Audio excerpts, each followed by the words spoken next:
Hey everybody, what's happening? Surprise to all my players who didn't know that they were going to go live in 5 seconds. Just kinda sprung it on us, Matt. You know, that's what I do. He's just full of surprises. I'm that guy with the peanut brittle with the thing that pops up and the surprise. I mean, we love that you're that guy, though. Yeah, sure you do. That's why we keep you. You keep me? Totally. I mean, there's more of us than you. That can be fixed very easily. Oh dear. Oh no. I don't want to be kept. So. I feel like Matt has had a week, you guys. Let's not poke the DM tonight. I understand. I've also had a week, so I get So you. have I. It has been a week for a lot of people. Yeah, then you know what? It Let's make it a great end to a shitty week. What do you say Mercury's about that? about to come out of retrograde, y'all. It's all gonna get better.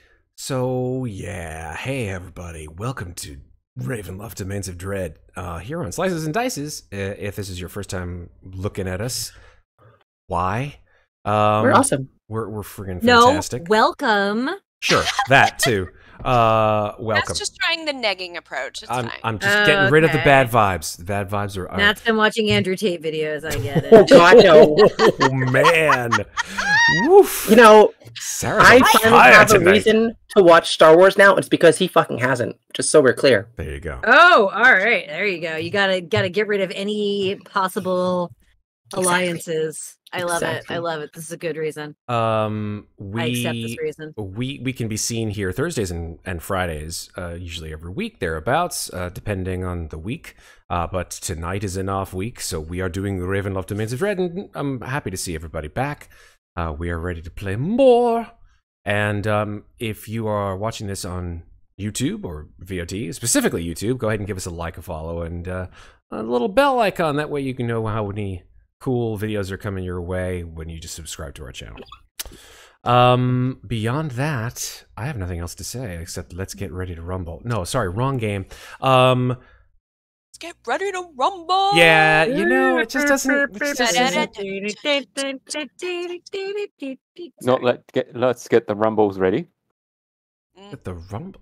I don't even. I don't think anybody here has thunderstep, so no rumbling happening. Not yet. Previously. You don't know what a rumble is. This must be some weird Australian thing. Oh no! Come on, music. Why do you do this to It's me? playing. There it is. It's It is. But it's Well, not it was playing. playing. It was playing, but it's not playing for me It now. was, now it's- Aww. I turned it off because the music is going bonkers bazonkers. Let me just try logging into Roll20 again, and maybe it'll work this time. It's fine.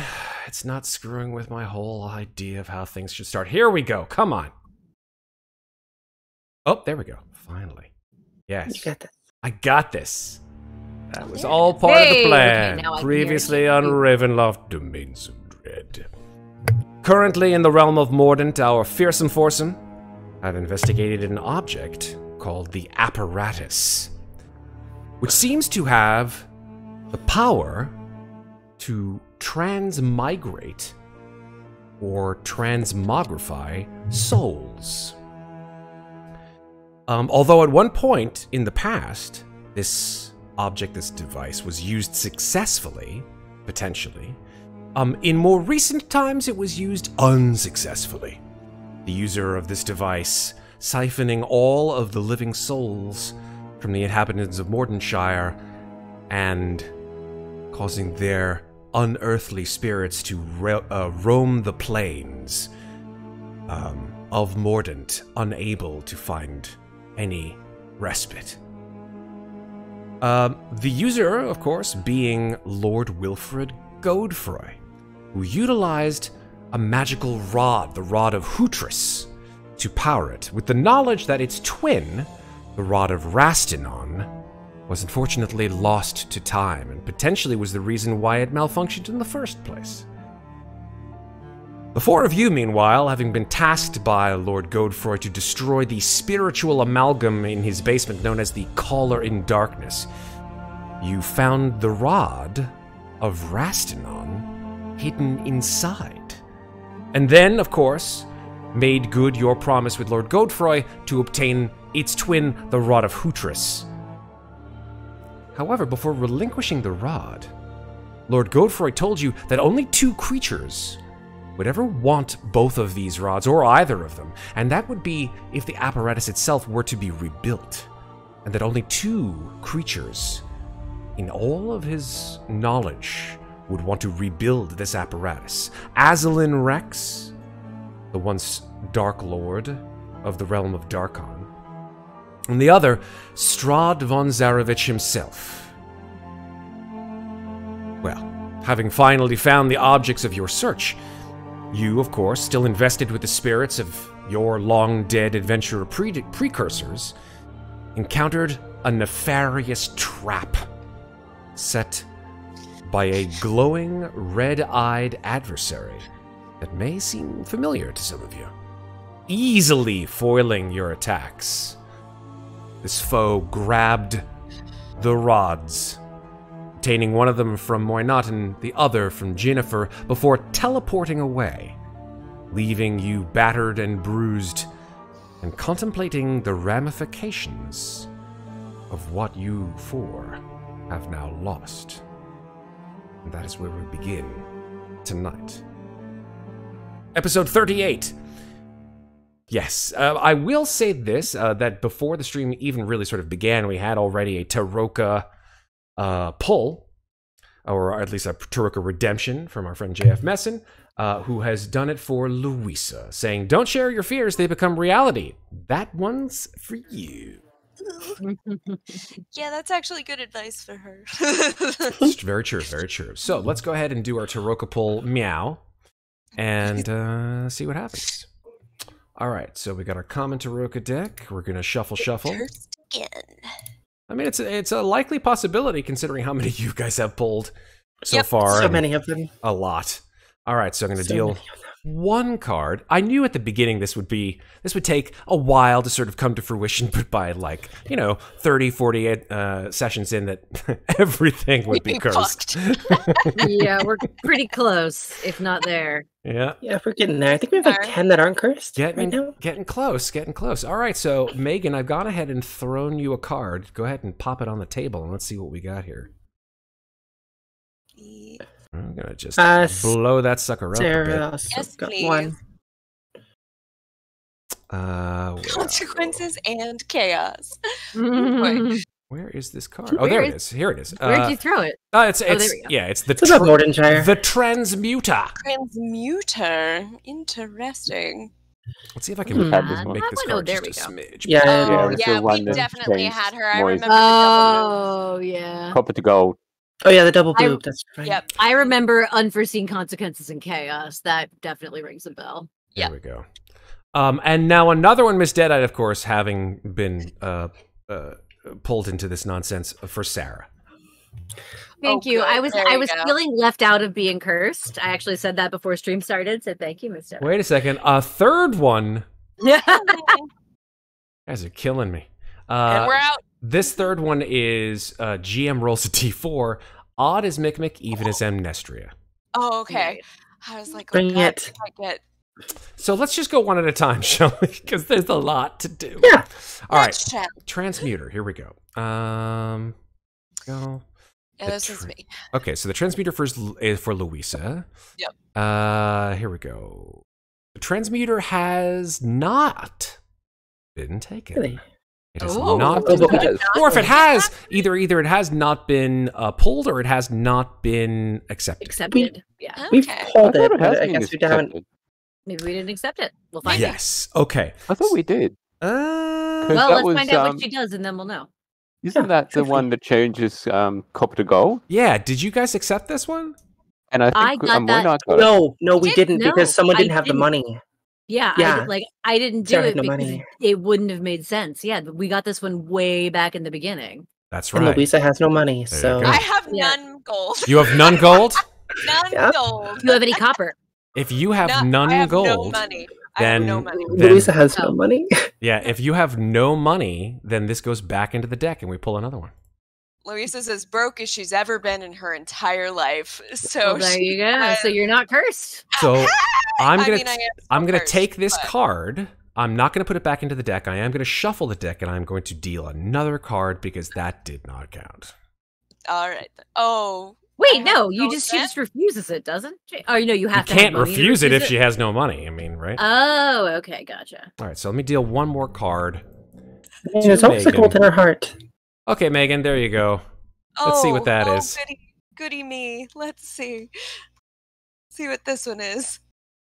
Okay, so what do we got? We have another card. This one is, let me blow this one up, the Enchanter. Not getting this looks familiar. Yeah. No, we definitely have the Enchanter. You have? Let's see. Pretty sure. Okay, the Enchanter. We've had this one. The Enchanter. The Enchanter, you have had it, and it has been accepted, and so therefore it becomes cursed. Here we go. Oh, Lord. Oh, you're magical. I just become magical. Don't even joke. I hope not. I hope not. Joke. Didn't she get the Enchanter before? I don't know. Yes, she did. She got the positive side, I think. That's you got the staff. The staff was the Enchanter. I'm pretty sure. That's Really? correct. The staff was from the Enchanter, I think. The enchanted item was from the Enchanter. The Enchanter bringeth, and the Enchanter taketh away. Oh, no. Oh, jeez. Okay, well, Go so fuck be yourself. it. Go fuck yourself has indeed gone and fucked itself. Oh, no. As you struggle to look around after the remnants of this horrible fight with this fiendish foe and its undead minions, you look around, having thrown your broom on the ground to resuscitate your friends, and you look around and you see no sign of your broom.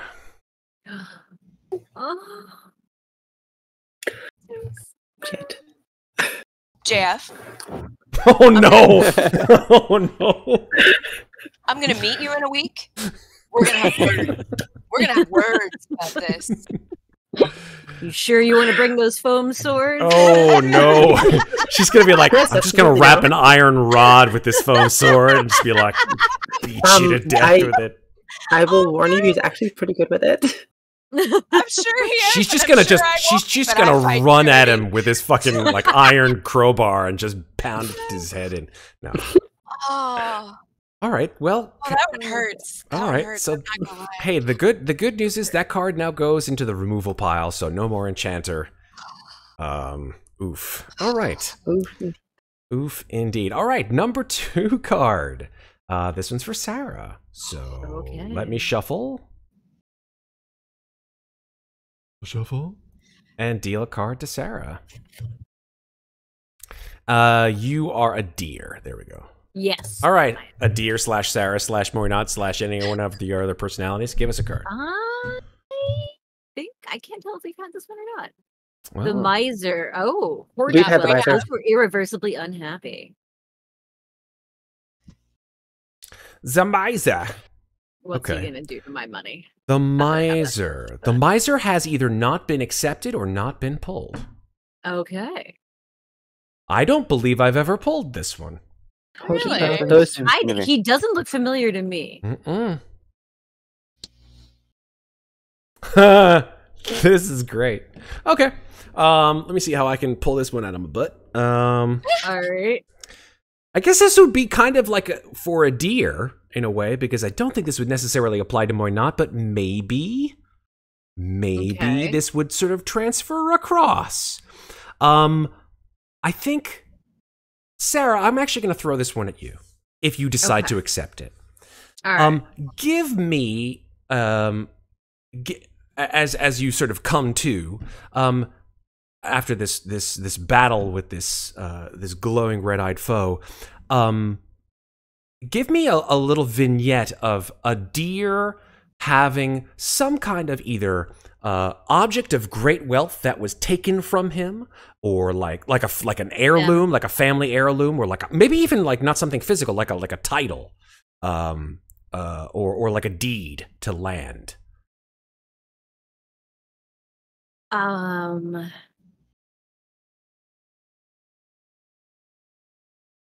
Interesting. Let me think. Doesn't have to be like immediately, but this is the question as to whether or not you would want to keep that title or deed or object. So essentially what this card does would be that it would return something that was lost. Exactly, yes.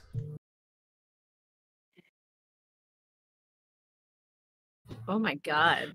This would be a great card for Amnestria, actually. Sure would be. The Rod of Rastanon?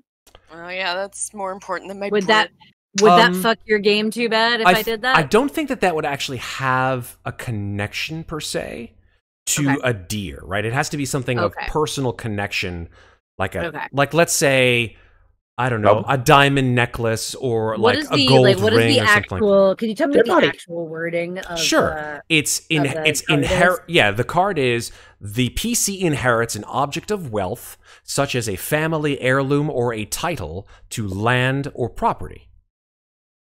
Okay.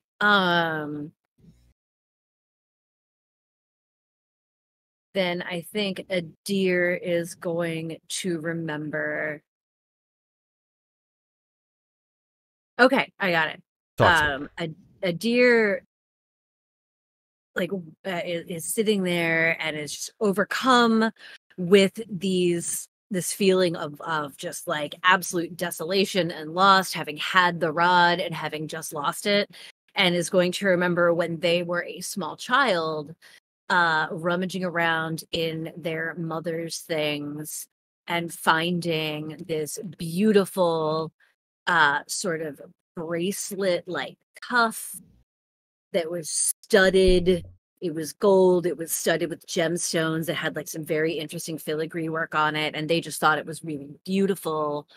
So they put it on, and they were, playing with it, maybe pretending it was magic, young wizard to be, but then got distracted, maybe got called at dinner, forgot they had it on, ran around in it for the rest of the morning, and then later that day they were outside and it fell down into the bottom of a well when they went out to get water.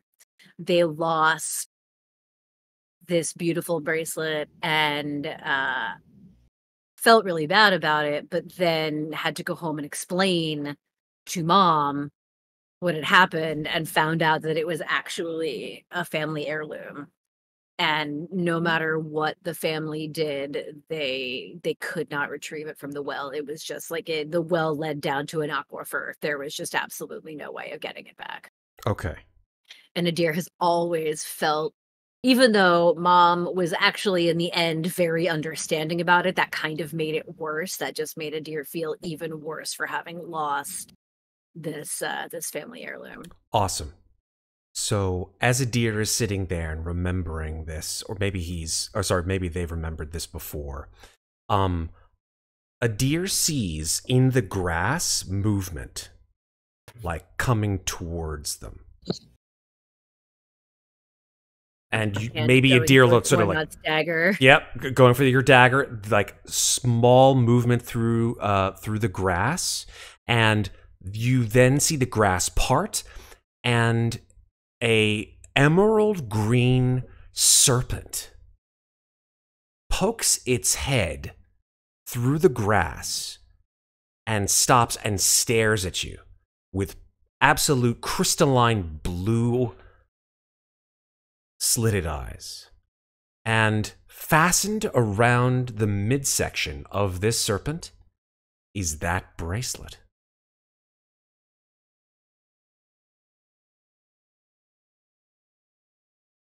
Feels like a trick. It's a trick. This feels like a trick. She's literally saying this to. They are literally saying this to the snake. The snake is just forked tongue out, staring at you. It's. They're gonna kind of just like reach out, not at the snake's face. They're not an idiot, but just kind of like reach out and try to touch it from the side to see if it's real or if they're hallucinating. Oh, it's real. You feel the cool skin. It's not slimy at all. Very smooth. Slides their hand down further and touches the bracelet. Cold metal. It's going to close their fingers around it and pull it away from the snake. The snake doesn't really need to be pulled per se, because as soon as your fingers okay. grasp the bracelet, the snake just sort of slithers out of it like it was never really attached to it at all. And then the snake turns back towards you. And in a raspy voice, the snake says,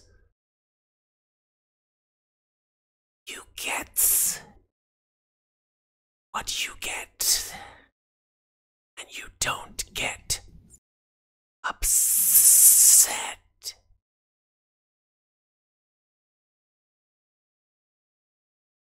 And then it slithers off into the grass and is not seen again. The deer is just sitting there holding this bracelet. Just completely at a loss.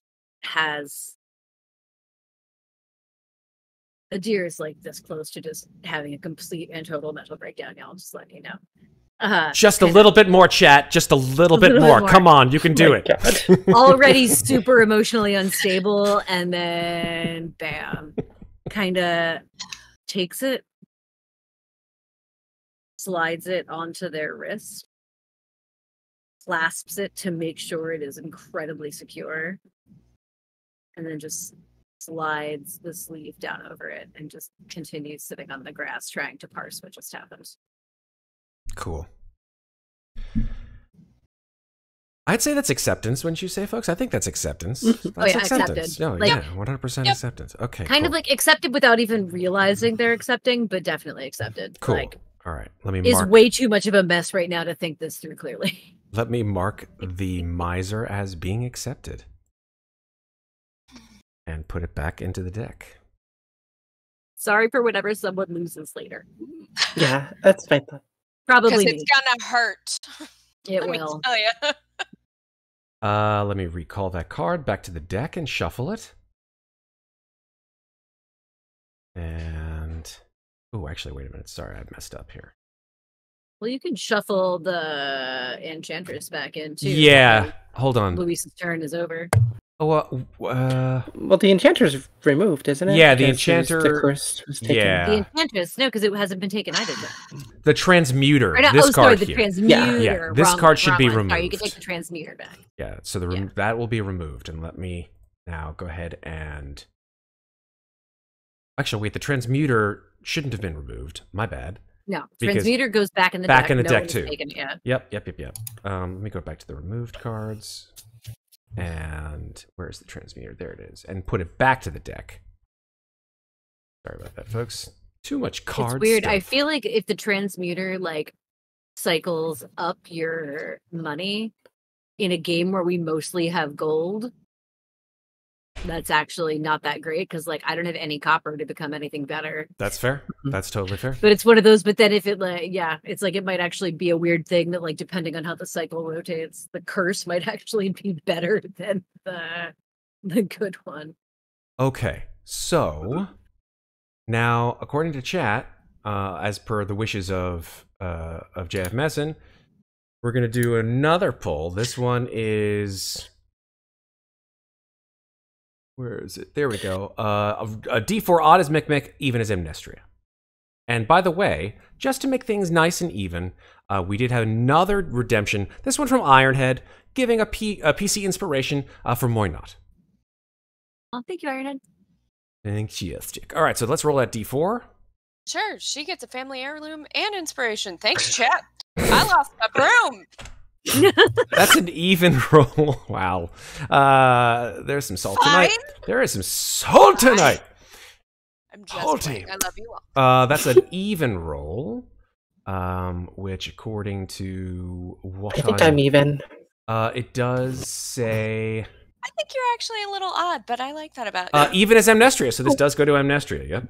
All right. I mean, technically it goes to Devin or Ginnifer. at That's this true. point, That's 'cause totally fair. Amnestria's taking a nap right That's now. 100. She's bye-bye We right will now. find out what happens to Amnestria relatively soon. So, Maeve, so. your character is Devin. Unconscious. But you Yes, tech- and then Devin. All right, there you go. Table. There's your card.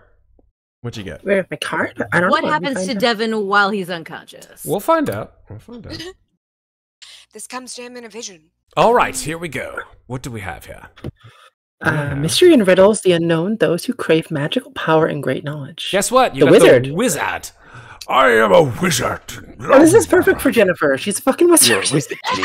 You're a wizard, Harry. You're a wizard, Kevin. I don't think we have this one. I don't believe you either. have had the wizard. I don't remember this weird tentacle water. I don't either. Let's see. The wizard. No, neither. None of you have gotten this card ever. How dare? Okay. Let's see if she wants to take it or not. As Sorry, Moynat babe. says, how convenient. Mm. Well, I don't know. What does it do, Matt? Okay. This is kind of cool. But it's really awful if you get it cursed. Okay. I think Devin, after this whole affair with everything, you feel a sort of buzzing in your skull. And it's sort of it makes your eyes. Well, actually, you're still unconscious. I'm unconscious. You're unconscious. Yes. Perfect. Even better. Yeah. In your unconscious state, you see a figure wreathed in a ratty gray and white cloak, and you are in a formless void, a place not like the mists where you see these shapes roiling around you, but just everywhere is just a sea of gray. Just gray. No shape, nothing but just gray color everywhere. Almost as if this being wreathed in gray has sort of formed from this gray mass, this gray expanse. And when this figure turns towards you, you see that its beard is actually sort of woven into the hair or cloth of its cloak. So much so that it feels like what it's wearing and all of its being, its cells. You're not quite sure if it's a he or it's a she, although a beard would suggest some kind of masculine visage to some degree, but it just doesn't feel. It doesn't feel like it's human. And it stretches out its hand, and you see its skin is not a normal shade of any skin color that you would normally understand. It's just like a pale gray. Its fingernails doesn't seem to have any kind of bone structure. I mean, its fingers themselves are just overtly longer than you would normally expect fingers to be. And it opens its mouth, and as it does so, a moth flies out of its mouth, fluttering through the air, and lands on your shoulder. You look down at this creature on your shoulder, and you can tell, almost instinctively, even though creatures of this type, they have a very strange sort of flying pattern. You never can tell whether they're going left, right, up, down. You can tell exactly how this moth, if it were to alight off your shoulder, where it would go in the air, how it would proceed in its flight pattern, how time for a foreseeable portion of the future would actually occur. Like, you could actually see the future to some small degree. The question is, would you want it?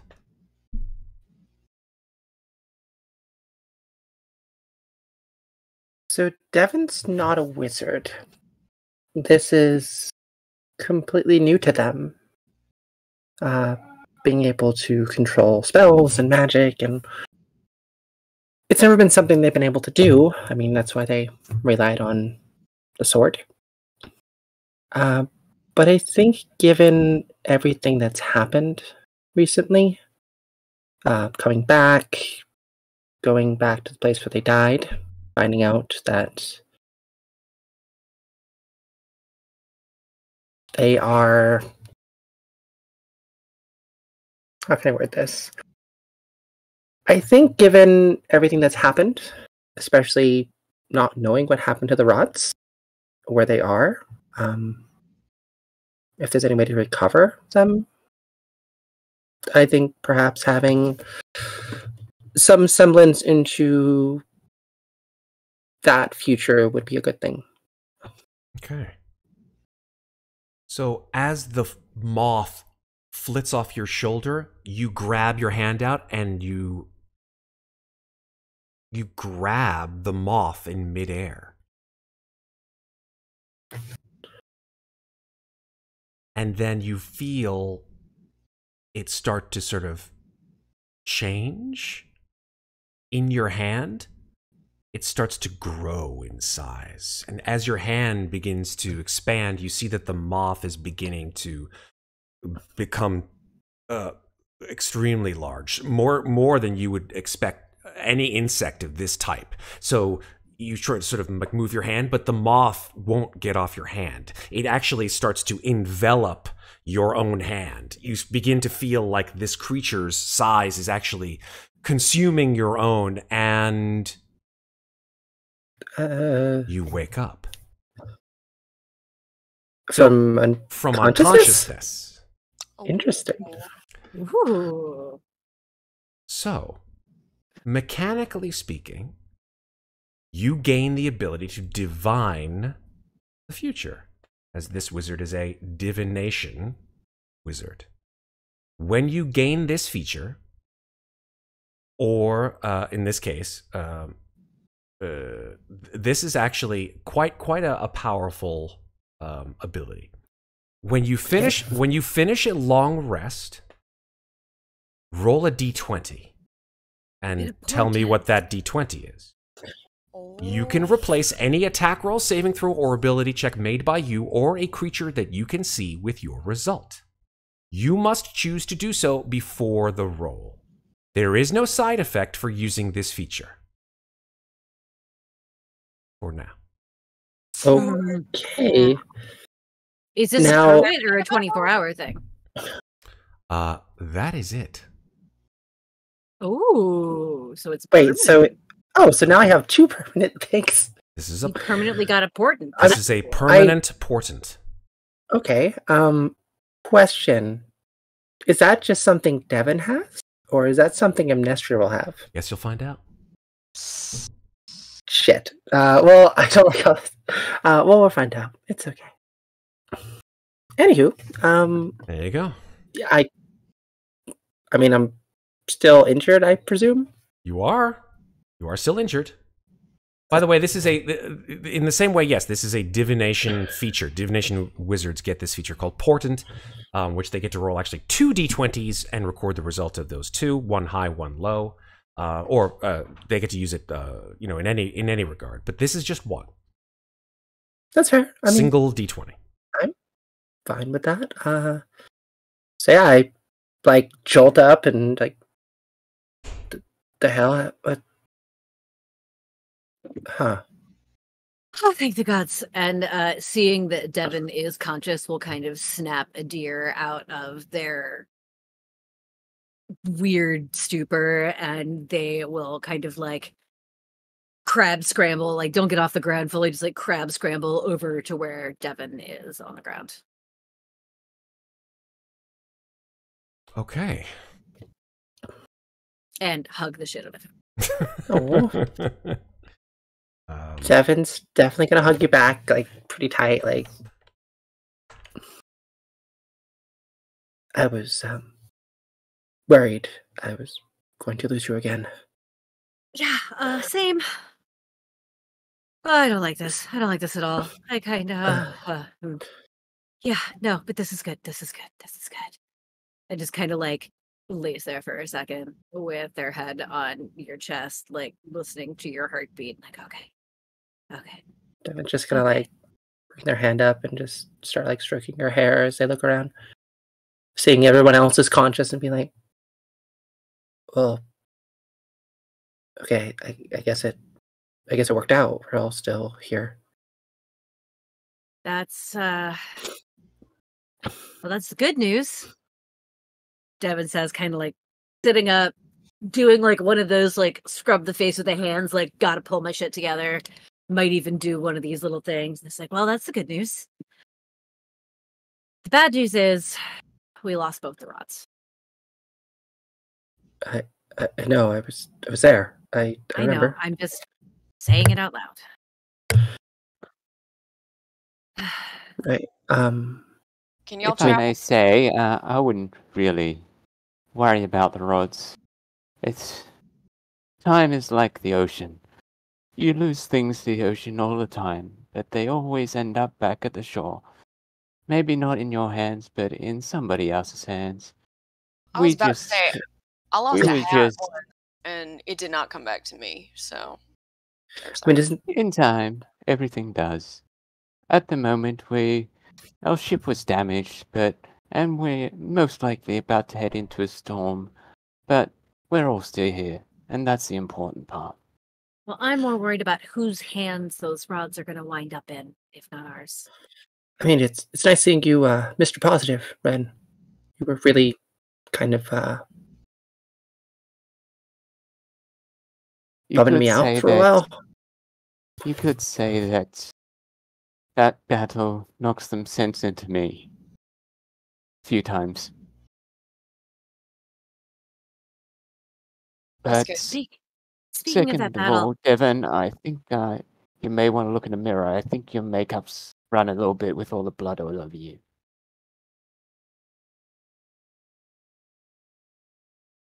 Oh shit, that's my blood. Fuck, nobody makes me bleed my blood. I think we all bled a lot of our blood, and we probably shouldn't stay here much longer. No, can y'all travel? Because, like, if we've lost both the rods, then we got to get back to what's his nuts, and we got to get word to Atlantic.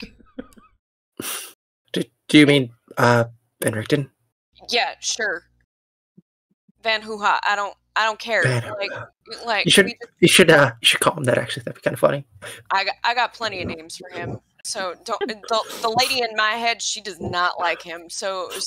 But like, I had an old guy in my head a minute ago. It was weird. But I don't think it was like the person that I am. Like, I think she's a little bit too voluptuous to be an old guy. But I don't know. We should go. Should go. Out of game, have we determined that we were originally hired by Atlantic as our spirit adventure as well? That's correct. Yes, Atlantic was the one who hired you originally. Yeah, and then we died. Yeah, Atlantic gets a lot of people killed. Yeah, I'm gonna say honestly, I do think telling Atlantic is probably a really good idea. I can do this while we're moving, so let's move. But wait, can you? Yeah, I think I can. I think she can. Pointing at Muadnhait's body. I just need to figure out how to be succinct. Be what? Brief. I got 25 words. You need underwear? Oh. What? No. Oh my god. What do we want to gonna get everyone up on their feet and start walking, but as they're walking, say, I can send Atlantic a message. He can send one back, but we each only get 25 words to say what we want to say. So before we get to Van Richten, what is it that we want to say to Atlantic? Well, did anyone know Red Eye Priest dude that ended up being terrible? Did we make checks for that in the last game? I don't think so. You didn't recognize him, except the priest obviously was the guy who you met on the way to... Yeah, we were on the way up, but we didn't... Did we reckon... Oh, actually, yeah, no, I guess we wouldn't recognize. Would we know what his red eyes signify? Spirit knew it, I think. I'm sorry, say that one more time? I think the spirit of Muadnhait recognized him. Because Muadnhait's, I think... She said it's him or something like that. Yeah, she did. She recognized, when she, something, that is correct. She did see something when she looked at this figure and said, oh my god, it's him. But that's the only real indication we had it. Would there be Was any check that I, as a deer, can make in Moynot's body to try and glean any more information before I contact Atlantic? I'm going to say, as much as I hate to say no to players, I'm going to say no at this point. Okay, that's fine. There's Totally really, yeah, nothing you can do. That's completely fine. So, all right. Right. We should Atlantic, get back. or like, hi, it's a deer. Long story. I died. Well, I'm No. sure he knows I'm dead.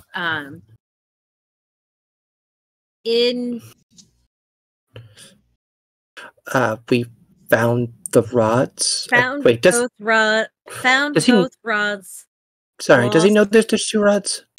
I don't know. Probably. I think I told him. Did I go on? Found both rods.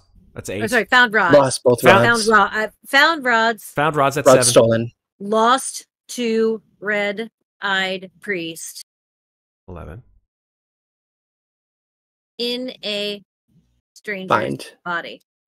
Sorry. Okay, so hi, it's a deer Here we go. in Oh, a you're killing me. stranger's body. She was practicing. Long story. Yeah. They were practicing. Found rods. Lost both to red-eyed priest. Please advise before we see Van Richten. Okay. That's 23 words. That's perfect. Yeah. Okay. They're gonna cast sending and send that to Van Richten. Send that to Atlantic. Atlantic, yeah. Cool. All right. Yeah, he's just next door. Why would you do that? So I think about 30 or 40 seconds pass, and then you hear in your mind the voice of Atlantic Ray, who says, "Oh dear. Horrible news. Make sure to check in with Van Richten. He may be of use. We'll be sending help to you soon." Yeah, it's 25. All right. Adir will relay that message to the others and say, all right, well, let's go see what the old man has to say. All right. Has anybody seen my broom? No. I swear it was just right here. Man, this lady's gonna be pissed. He must have stolen that too. That's what, can we write that down in the note? Yeah. He stole the 2 rods and The he stole message your is- broom too. The message is already sent. I mean, No. No. Oh, sorry. The note. The notes for the people whose We're bodies gonna leave these for are. these. Oh, okay. I got you. Yeah. Yeah. I Yes, mean, we can add that. do you think she'd be like happy if we found a new broom in town for her? She's pretty attached to that broom. Like I mean- I didn't get all her memories, but there I mean, there it was there a was something really, special about it. it was a really fancy broom. There was a lot of stuff carved on it, and it was. Yeah. I mean, gonna go out on a limb and say probably magic. 'Cause otherwise, why is she carrying it around like that? For sure, and it had like a healing quality, which, as we've recently discovered, is a little short on the ground with these bodies. So that's going to be a big loss. Yeah, I mean, what kind of adventuring party doesn't have a healer? I don't know, man. Oh wait, we didn't have a healer. No, No, yeah, we no, did. yeah, we Yeah, we did. did. I'm sorry. Yeah, I'm sorry, that means a Ren. cleric. There's a lot going on up in here. It's all jumbled right now. I'm sorry. I mean, I don't know, but they're still alive, so they must be doing okay with that one. Are they though? Anyway. Not right now. Sorry. Everyone's so tense, so anxious. All right. Just got our asses handed to I us. mean, you Wonder why. kind of did. Yeah, just a That bit. was easily like, that's the biggest ass kicking we've taken since the bad touch hugs. Yeah. Like, Yeah. I And hate that was this. level Oh. 1. Yeah, I kind of Yeah. expected No, we were that. not level 1. We We were were like level level 3. 2. Oh, we were level 3, Really yeah. toward- Oh, we were that's level right, because 3, that was but- towards the end of that. particular little section. But yeah. we were still getting. No, I think we're level 2 actually, because maybe we I don't were. remember having Blood Hunter subclass stuff. Could be wrong. Level 2. Let's call it. I wasn't even here level yet. 2. That's true. It was level 2 because it was in that house at the end right before we leveled up that I got my focus. My spirit sparred focus. Let's do a quick HP check. Chat wants to know, is everyone damaged right now? How much HP? I think I have 1 health because I'm back up at 1 health. Maybe is that what I'm at? Yeah, I think so. Perfect. Yeah, you're at 1 HP. Oh, I mean, we're fine. I'm sure. Four for a deer. 1 for good old Devin. Sorry, Ren. One for Ren, and Karsten has 32. 32. Oh, look at you. Oh, Karsten went to ass kicking, and that's. But even Karsten got a little whump taken out of their whumper during that fight. So in so many ways, that guy hurt. Like a lot. Oh yeah.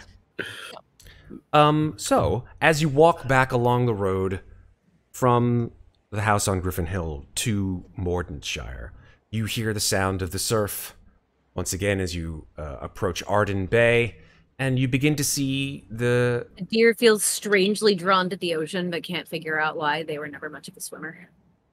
Bear? I mean, I still have to go home too, so... But I think maybe when I'm not covered in blood and... Should maybe get you cleaned up, yeah? Yeah. Yeah, I think, based on my information here, the only 2 of the 4 of you that have not completed your unfinished businesses are Devin and Ren. I think it's fair to say that you guys know what your unfinished businesses are. Yeah. Would you mind recapping what it is to the rest of the group as well as chat, what it is that you guys need to do? So Devin needs to bring their family medallion, it's a fairly heirloom, I presume, to their home and place it on the mantle of their fireplace. Their home is in town, so it would be relatively simple to do, but I think they'd probably hold off at least until they can get a little bit of a rest, because they are fucked. So maybe a little clean. Yeah, that was my thought too. Speaking of which, yeah, Ironhead just gave you a potion of healing, Amnestria. That's very kind. Oh, cool. It's 2d4, yeah? 2d4 plus 2. 2d4 plus 2. Okay. Let's do that. Assuming that, things go the way that they go, potions of healing are gonna not really do very much for you folks. That's 5. So we're gonna it's better than nothing. We're gonna change. Thank you. We're gonna change not only the amount of slices and dices stream points to redeem for healing potions in the next time we see them, but we will also improve the potions. Yay! We will make them greater potions of healing. Exciting. But they will not cost 250 points. 500 points? They will cost 500 points for greater potions. So similar to what was happening in Mad Mage, right? Exactly. Yeah. How good are greater healing potions? 2d4. Sorry, they are 4d4 plus 8. No, 40 plus 4. 40 plus 4. 40 plus 4. Okay, cool. Yeah, no, it makes sense. Yeah. Cool. But just like now, only 3 potions can be redeemed each session. I may, depending on how long we do this campaign, maybe even have a higher tier. We may even go to superior potions of healing. We'll see. I think towards the end of Mad Mage, we had the option of either or. That's right. Yeah. Solid. All right. So I think as you guys come back to town, oh, we didn't hear what Ren had to do. I was about to say. Yeah. What does Ren got to do? I'm sorry, Ren. I didn't mean to interrupt you. Go ahead. What is your unfinished business? Well, I'll just read off the blurb that I got given. Having spent most of their life at sea and serving a god of the sea, they want to touch the ocean one last time. Oh. You were a little too quick to say something. I had a joke, but it's okay. Okay, great. So with that said, I mean, it's pretty clear that as you return back to town, even in your disheveled and in some cases bloodied state, there are just so few people on the street. It makes sense that people in Muadnhait don't really come out very often, considering that there are spirits unseen for the most part everywhere. You hear about haunted houses. This is a haunted city. There are ghosts everywhere, behind every corner, in every household. What they say and do, I guess it depends on the ghost. But as you arrive back on Harbor Way, which is the main sort of the main drag on in Muadnhait, Ren and Devon, again, you feel this very strong, almost like a hand is grasping you by your soul and pulling you down towards the road, towards the harbor.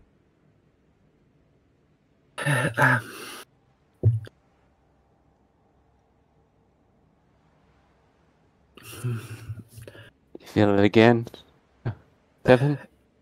Yeah. What is it?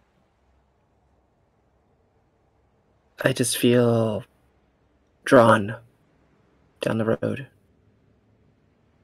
I think we can understand now. I think it's maybe our unfinished business drawing us close to it. Yeah, So, I bet it's pretty pissed we didn't do it when we had a chance before we left town. yeah. Then you should do it. But It's actually quite fulfilling, I have to say. well, I mean, yeah, but I mean, we have to go talk to Van Richten and. I mean, we have to go talk to Van Richten. Atlantic is sending help, but it's not going to get here right away. I mean, I just. If it's only your brain that's telling you to go to Van Richten and everything else is telling you to do what you need to do, then I think you should do what you need to do. I mean, I know, but I feel like I need to just take a breather when we get back. Like, I'm pretty hurt right now. Yeah, y'all get pretty roughed up. That's true. Did we get Zan? Yeah, he's. Wait, where the hell is Zan? Oh, Zan's there too. Zan's there too. Oh, sorry. thank God! I was Yeah. like, oh Okay. my God. Because Zan was unconscious as well. Yeah, no, he Oh, woke up I think you after. guys killed Zan. Yeah, I will retcon that I have got Zan over my even my better. shoulder. Even better. So So after a while, like as you're Yeah, walking I'm down like, the road, "Where's you just Zan?" where's Zan? He's like on your shoulder. Zan lets out a fart and he goes, "Oh nope, found him." Oh God. I approve, 100%. Well, remember this is pantsless, Zan. Oh no, this Zan's pants. Zan has no. No, Zan Has definitely no had. pants. Zan's Zan. got pants for days now. Wait, where do we find pants? They What? but they appeared when the broom disappeared. It's strange how they happen. I don't know how that happened. Things appear and disappear at will, it seems. Strange that. Morden is a weird place. It's You very. gave up your broom from Zan's pants? Wow. I mean, you know, It's the mystery of the traveling pants. it Oh really my God, is get the out. mystery of Zan's traveling pants. I thought that was. I'll give you that one. I'll give you that one. Yes. There you go. Get that one. Yep. So yeah, I mean, Zan's there. Eventually, he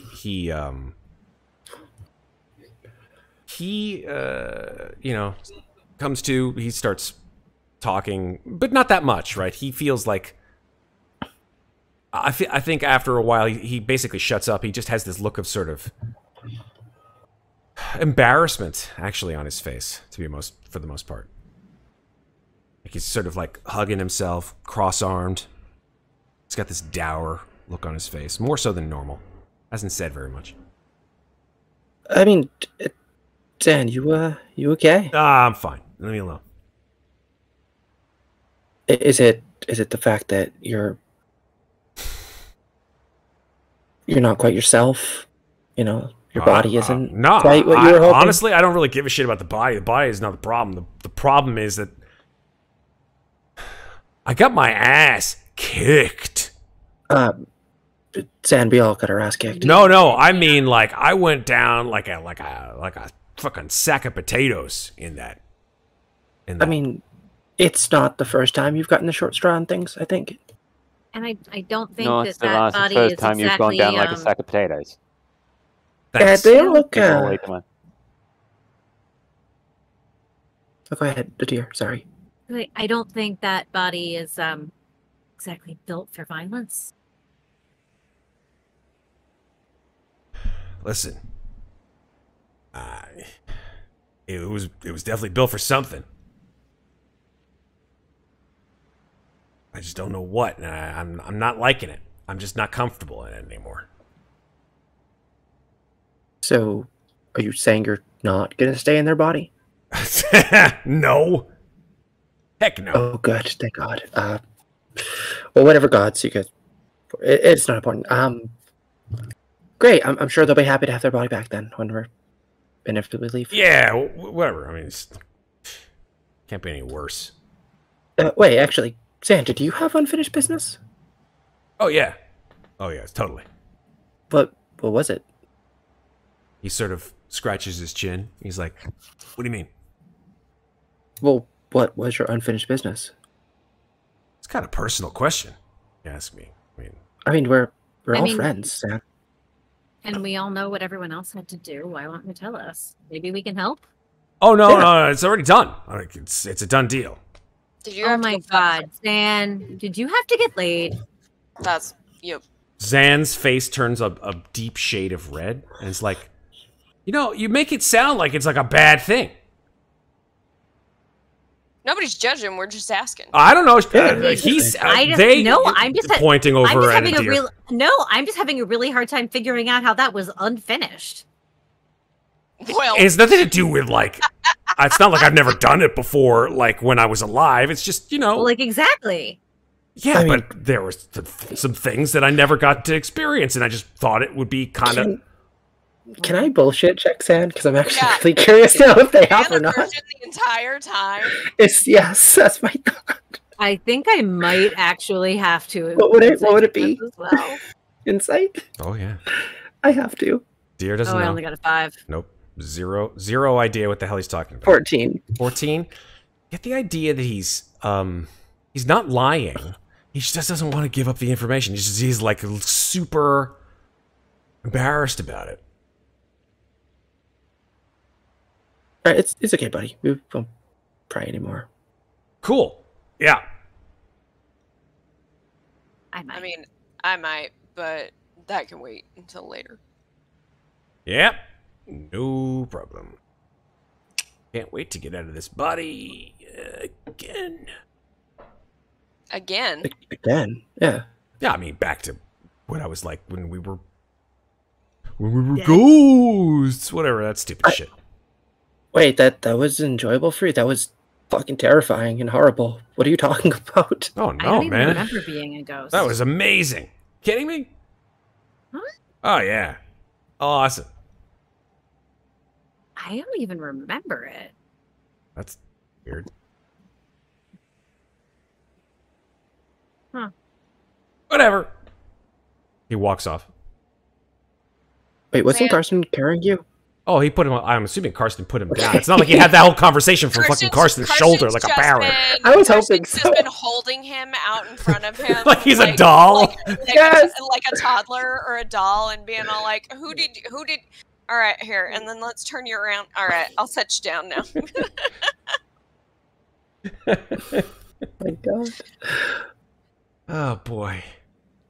Zan, it's that way. Oh yeah, turns around. Yep. Gotta go. Turns around. Yeah.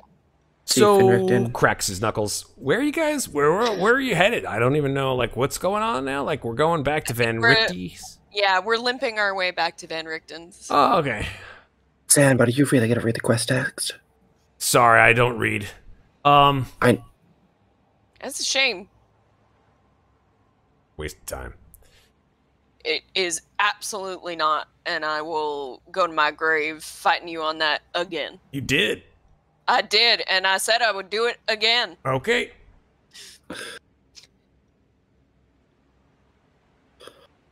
So you guys head back to Van Richten's shop?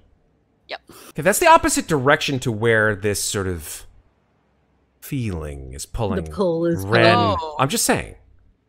I was going to say Opposite that direction. Ren's going to Oh. follow the pool this time. Okay. He's just going to be. He was just going to say, I need to find out what this drawer is. I'll meet you back at Van Richten's. It's Do you not want like company? I was going to say that we could go down to the shoreline and just clean up a little bit before we head to Van Richten's. We can do that. I do weirdly feel like I want to go near the water again. I think she really likes it. Oh, okay, let's go near the water then. Let's do it. Just eyes up, everybody. We've already been. And as we walk, a deer will send a message to Devin that says, maybe if we get you cleaned up, we can stop by your house. Or if that's on the Do way you- there. Do you think we should? I think you need to. I know I need to, but what if when we complete our unfinished business, we're just gone? No. If I may butt in here. Oh no, actually I can't. Oh yeah, we were Because this is messaging. a message. The This is a message message, so we coming can't hear in, this. Say, I Sorry. don't know. I just want to help you do whatever it is you need to do. I know, and I'm glad that you're here with me. I don't know what I would have done if I had lost you again. Same. So And then just takes your hand. and switches it. So the five of you make your way down this steep, cobbled street, which winds down the hill to the harbor.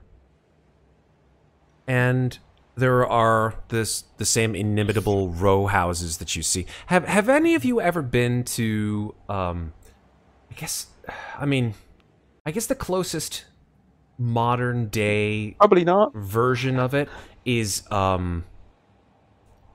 Edinburgh. Has anyone ever been to Edinburgh? You should Been to go. Glasgow.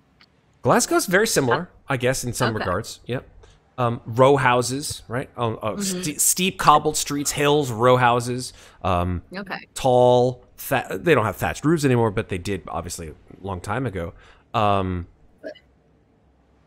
And what I remember most about Edinburgh is that the hills sort of went in sort of like concentric winding patterns when you finally got down to street level per se. It's right near the river. But this is I just googled pictures. I've been in towns in Italy that look like this. there you go. Yeah, there's a bunch of Italian towns that look like that. Yeah, I think one is called Positano. Positano, all of the little tiny towns of Cinque Terre. Yeah, like steep cobblestone streets, Yep. narrow houses. Yeah, Yep. I got you. I mean, obviously with Italy, you have a much more temperate. Yes, Kind this of is like thing. the cold version. This is cold. That's the cold version, exactly. And as you walk down this path, you feel this pull getting stronger, Ren, and stronger, Devin. And I think as you approach the end of Harbor Way, Devin, you see your house. You recognize it almost immediately. It's like walking into a dream. Remembering your house. It's there. It's completely the same. Exactly the same. as when you saw it last. But this would have been... Oh god. 60, probably, or 70 years ago? Wait, I thought we determined they were only dead for like a year or two. I thought that they were dead for longer. Oh, you know what? No, I'm thinking of the wrong timeline. Sorry. Never mind. Yeah. I was going to say, because Devin knew Amnestria and Ginnifer in life. So that's true. Really... So this wouldn't have and worked. like, I'm thinking of Alonic's not else. that old. No. I mean, he's an elf, but no. This would be about a year. Yeah, that's about right. I'm just going to squeeze Deer's hand more tightly and just breathe out.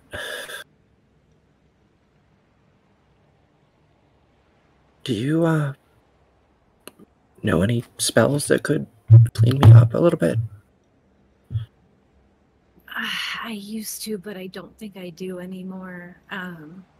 It's gonna like take the edge of their cloak, dump a little water from Moynau's water skin, and kind of just like wipe up the face real quick, brush his hair back to make him look as presentable as possible. It's like rub off the rest of the makeup, basically. Yeah, rub off the rest of the makeup. Awesome.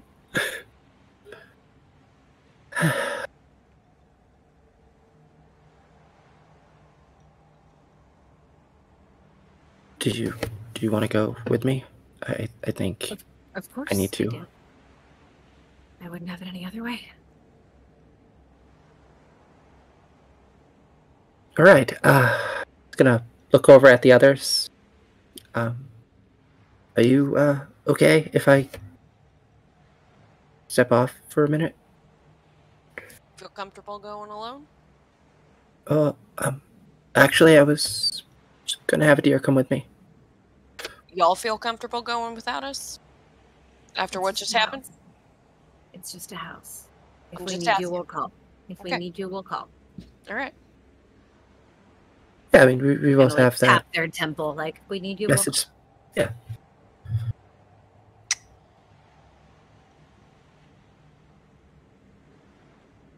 Okay. So what do you do?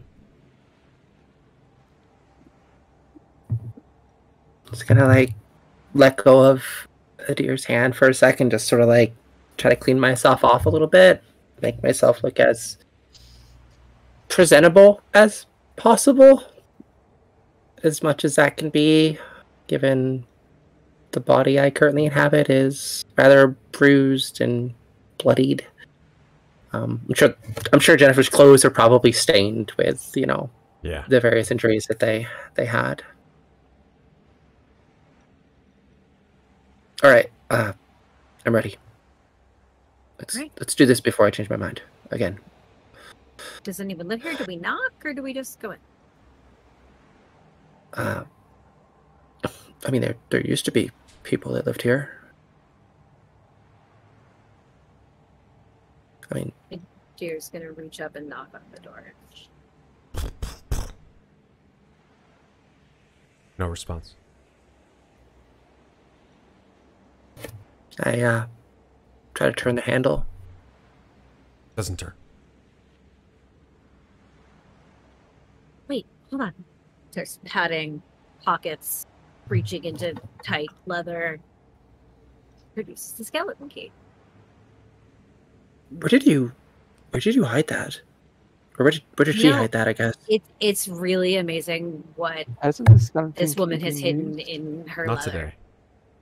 Not today, and I think I get 3 a day anyway. Yeah. Don't I? I do remember you using it.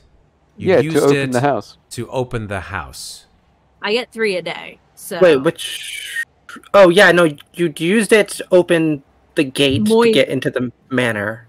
Okay. Yeah, I mean, that was the 3 locks, so we used it up completely. No. Wait, I used no. And then it was, and then No, because we didn't knocked have a on the long rest door after and they. that. No, we knocked on the door and they let us in Yeah. for the manor for. The the last housing of time that I remember using all 3 was when we broke in, I think, to an apothecary shop Yeah. or some shit. Oh, yeah, You- the apothecary shop, I You think that's definitely what haven't we used all 3. You may. I think you used one in the gate to get in the. That sounds about right. Yeah. I'm going to go with that assumption. So we'll use skeleton key to unlock the door, and it gives me 1 more for the day. What I'll do, just to keep track of things, is I'm going to give you a resource on your D&D Beyond. I already have. Oh, I already have it as a resource on my Roll20 sheet. Fantastic. There. Okay. I do that with all my depleting resources. Fantastic. All right. So you use your skeleton key to open the locked door. Open the door. Yes. Cool. Okay, you place the key into the lock and you turn the key, and one of those black crystals sort of dissipates as it has in the past, and you hear a click. And the door seems to now be unlocked. Okay, gonna reach out and turn the handle, just gently try to push the door open. Okay. The door opens with a creak of a rusted hinge, and you see an empty room. The floor is coated with dust. The ceiling is cracked and covered with mold. The other room, which you see to the south, has another door to it. You see a table which has essentially sort of fallen apart, and next to it a small set of chairs that are warped and potentially unusable at this point. And then you see on the north wall a mantelpiece, a stone mantelpiece. And there are 3 boxes sitting on the mantelpiece.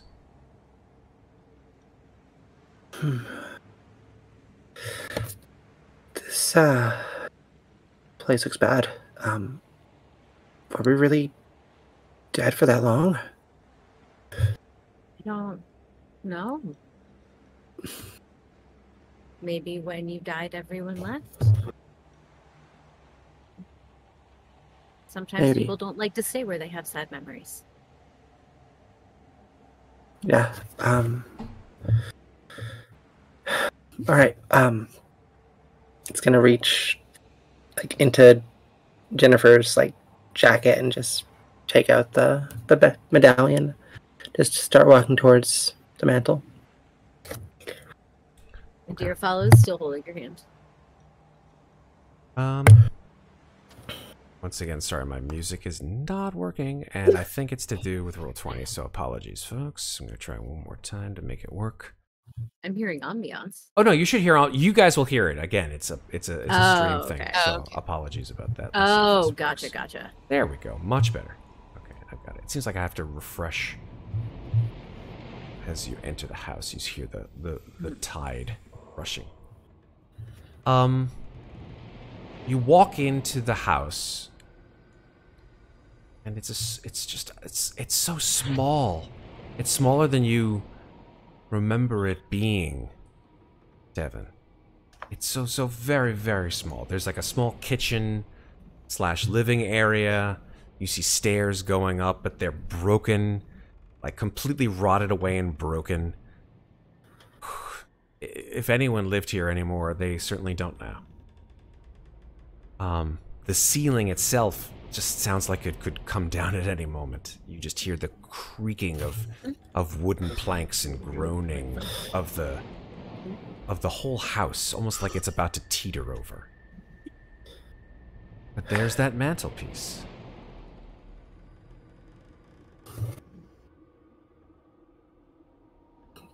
Just going to approach the mantle with a deer. Can we do this together?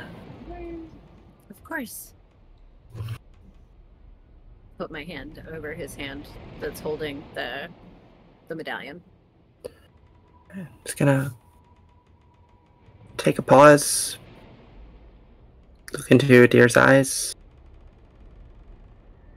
give them a smile, and reach up to the mantle to put the medallion there. I don't like the scream that just happened. I know, right? It's so effect. There's a reason why I have these sound effects ready to go. Oh, good. When you reach your hand up towards the mantelpiece, this ear-piercing scream comes from somewhere in the house. You don't know why. You don't know where it came from. But your medallion clatters to the floor. Ting, ting, ting, ting. Devin is trying not to, like, hyperventilate at this sound. Like, just, like, squeezing Adir's hand really tight and just like, did you hear that? Yeah, I heard that. What the hell? I don't... Maybe we should come back when we're feeling better. Okay, I want to reach down and pick back up the medallion then. Okay. As you pick up the medallion and then stand up to your full height, you see that one of the 3 boxes is now open on the mantelpiece. Do you think I should put that in the box, or should we come back? I'm gonna message Karsten and say, might need you guys after all, please come in. I'm gonna motion to the boys outside and say, we're up. What? Everybody, let's go. Oh, God. All right, whatever. We don't know exactly what's going on, so, you know, let's approach with caution, shall we? Maybe some stealth. Sure. Yeah, stealth. That's it. Stealth. I'm gonna say, in response to your message, I'm gonna say, we're coming. Y'all hot? Message back. We're fine. Weird noise. Safety in numbers. Got it. On our way. I'm just gonna say they're okay for now, but let's go support our team, shall we?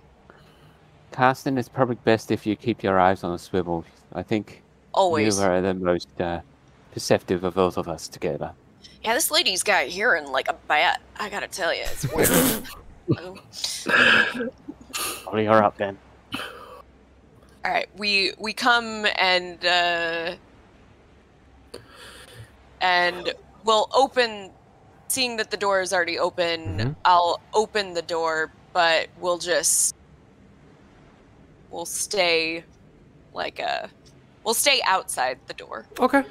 But we're there to. Ren's coming in. Ren goes in. I will stay outside the door and keep my eyes on the swivel. So. Amazing. So when the door says I'm shut and we're all trapped inside, you're fine. No. Yep. That's when the house yeah. blows up. That's what's happening. Hey, one of us has to live. So. Sure. Yeah, the magnifying glass. Oh, we have a raid party. I didn't even notice. Hey, Beards and Barbarians. What's up, guys? I didn't even know. I was so focused on the stream. Ah, Beards and Barbarians. That's such a good name for a stream. I love that. It really is. What's up, dudes? And yeah, but you know what? It's a kick-ass name. Peoples. Slices and dices. That's true. That's true. We're gonna have to work on it. We'll work on it. We'll work on it. We voted, man. We did vote. Damn it. And it won. Fair and square. It did. I can't even remember what the other contenders were anymore. We do have someone in our Slices and Dices family who has a magnificent beard. He happens to be in chat. Yes, it's you, of course, Megan. Hey, boyfriend? Max got a good sized beard. But no, I mean, yeah. My husband has a good beard, but we're talking about Ironhead. Ironhead, aka Ben, who's in chat, just like, puts dwarves to shame with his. Well, his it's Ironhead and Iron Wolf. Yes, technically. Yes, well, iron. I guess that's to do with iron. It's something to do with iron. Something to do with iron. I have a beard. I can't grow facial hair worth a shit. Sorry, I'm getting way off tangent because these awesome raiders came into chat so fast. Hey, everybody. So here we are inside the house, or at least some of you. You guys have. Yeah, you guys see a deer standing next to Devin. Devin has his medallion in his hand. And I guess sort of Ren has just sort of barged in, leaving Karsten and Zan outside. So I'm going to turn the focus back to you, Devin. What is it that you want to do?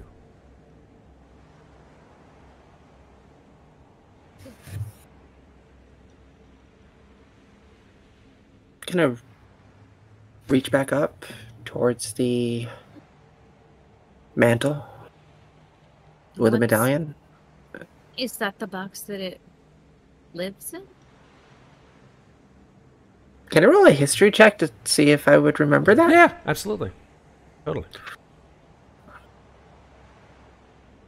1 sec. I'm using the wrong character stats. Mm. There we go. Well, that's a 12. You kind of have an inkling it may be, but you're not 100% sure.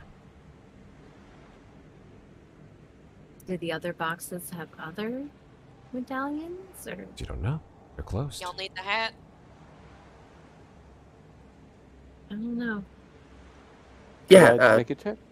the hat sounds like a good idea, actually. Kirsten transforms the hat into the magnifying glass. Right on. Starts to do a once-over on the room. Yeah, nothing in the room pings as magical. Everything's mundane. Clear. Okay. Try again? Try again. Alright. Gonna reach back up. Try to put the medallion in the box. Okay. Your hand moves over the box. And almost as if there's like a magnetic pull, the medallion flies out of your fingers, lands in the box, and the box shuts immediately. A deer definitely jumps like an inch or two off the ground when that happens. Devin, you have completed your unfinished business. Mm-hmm. It's a shame you didn't do this before. Yeah, I agree. Because upon completion, all of your attack rolls, until you are no longer in this body, are made... attack rolls that target you, I should say, are made with disadvantage. Fuck! That would have been so useful! Oh, God damn it. Man. Damn. Sometimes I mean, hard mode, we're fine. you choose... and you choose poorly. It's Is that what everybody got? No, everyone No. gets something different. Everybody gets something different. I got a spell slot back. You did. Just letting you know, Maeve, Deadite is laughing at you. Miss Deadite is absolutely cracking up at you right now in chat. Why? I don't know. Ask her. Ask. Because the I one mean- time you didn't FAFO. Yeah, That's why. you should have fafoed, Yeah. and you I tried to fifoed. No, I tried to faffle when you guys were like, oh, let's go to the mansion. We can come back and do it later. And it's like, okay. I don't remember saying that, but Oh, I- man. I was also It's in okay. unfinished business denial mode at that point. I know. So No, The I point- mean, honestly, I don't know. we're all still alive. You are? So it doesn't. We're good. We're fine. Well, you're actually Well, we're all technically you're all still still dead. dead. Yeah, I was gonna say. Yeah. We're all still aware. Yeah. I mean, to be fair, even when we are alive, I'm also still dead. So it's Yeah, fine. yeah. Very true. By the way, Raiders, if you're real confused right now, there are 4 spirits with unfinished business inhabiting the bodies of our regular characters. Yeah. That's why their We've been names doing are this not for 4 present. sessions. Yep, 4 sessions. This is what it's all about. But yeah, your unfinished business is completed. Congratulations. Awesome. I'm ready to fight You got it. the ocean. Let's go fight the ocean. That's a losing battle. That is losing. I mean, Tell you that the right ocean will attack with disadvantage at least, so it'll be fine. Can't wait to see how those attacks are. The wave is like, huh? Okay. You're out in the water. You You're need not getting magical wet. To weapons. get, Yeah, to unfortunately. get back on track, though. Sorry. No, it's Devin's going to just sort of feel a wave of just To get the bridge.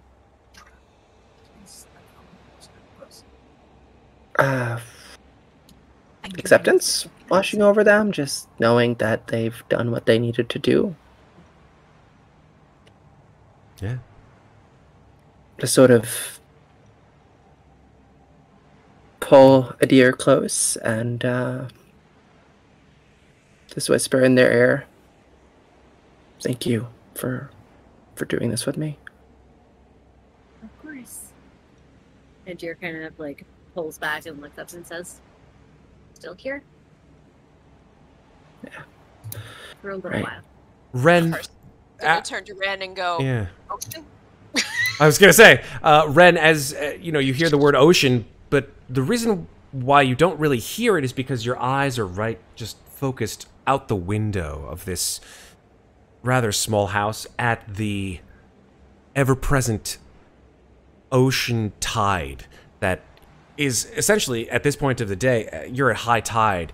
The waves are just crashing enormously strong on the shore. And down the hill towards the actual ocean itself, you see a pier that extends out into the sea. Left of this pier, the ground seems to sort of slope down to like a sandy launch, or isthmus, whatever you want to call it, where you see a rowboat is moored.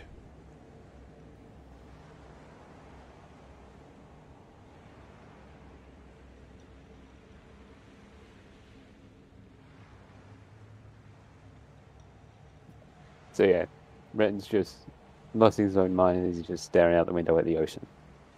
So you probably need a tap on the shoulder to get him out of it. Karsten will go over, seeing that you're not responding to him, and he'll go over and he'll take a knee next to you and just put a hand on your shoulder and say, "You all right, bud?"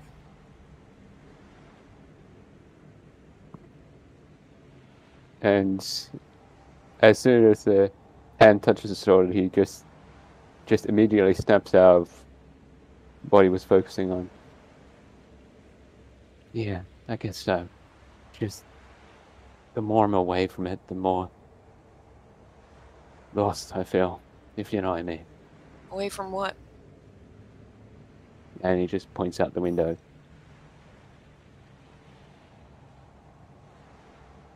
Sure you?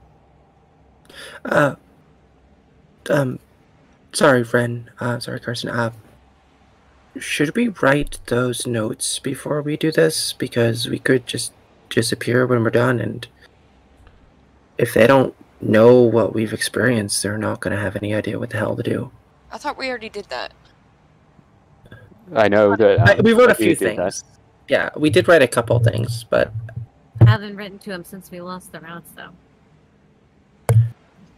Probably update them about that then. And the broom, please. And there's probably paper in this place. You know what? Let me bring you to a map where you can see the whole space. Sound good? Sure. Actually, we've had a map this whole time. Well, not until I decided to use it. So there you go. Okay. Okay.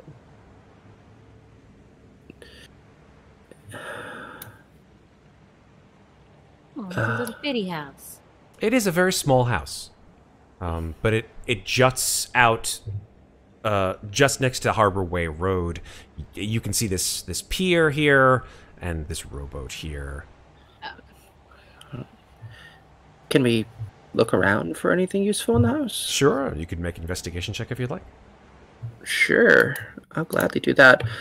Can I have it with advantage because it's my house? I lived here when I was alive, man. I should know where shit is. Good point. The state, I'll tell you what I'm going to say. The state the house is in, if you had gone from if you had been unalived and you had not been in your house for a year and the state of your house had changed that drastically, looking around for things, it would be just a flat roll. Okay, I'm just going to do a flat roll then. Then I'm going to help. Can I help? You absolutely can help. That will give advantage to Ginnifer.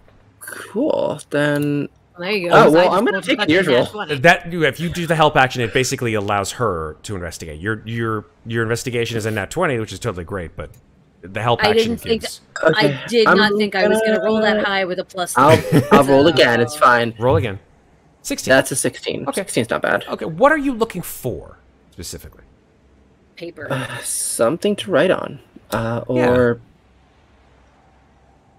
Maybe a belonging that I might have left here? Yeah, I mean, I would say that amidst all the detritus, you do find wherever you had all of your personal possessions would probably be in your bedroom, but the stairwell is absolutely destroyed. God knows what's upstairs.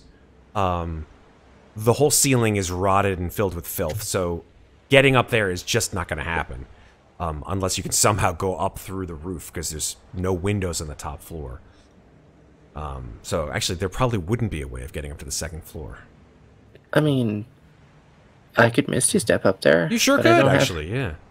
You have to jump back down, though, and the falling damage might hurt. Eek. You have enough Misty Steps? Because I thought you used them all up. I used them all, yeah. But I'll say this. With a 16 investigation, I would say on this floor, you probably do find a couple pieces of paper and maybe like a charcoal pencil, maybe? Something like that. Okay, cool. Piece of charcoal in the fire. Yeah, that's even better. Yeah. Gonna hand those to a deer. You've always had better handwriting than me. Anyway. Okay, that's fair.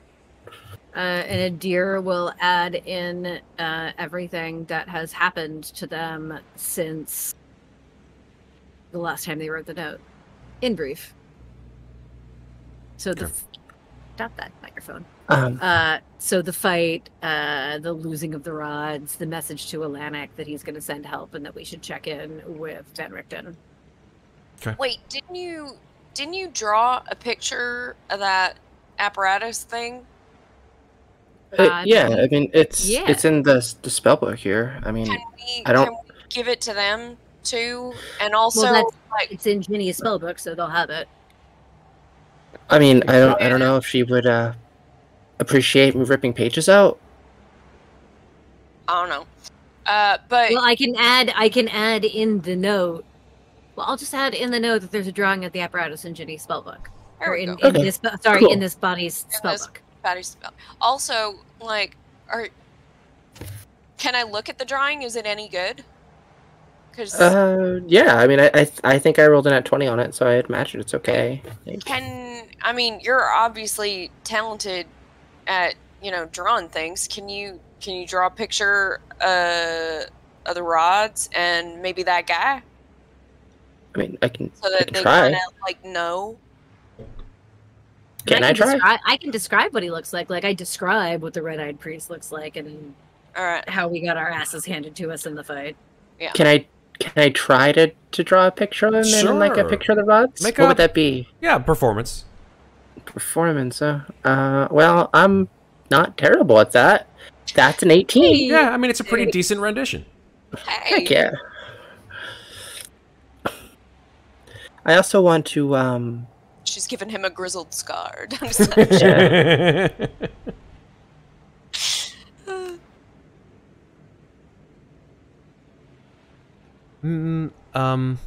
Ren, what is it that you're doing? I know you're staring with a certain degree of longing at the ocean. Yep.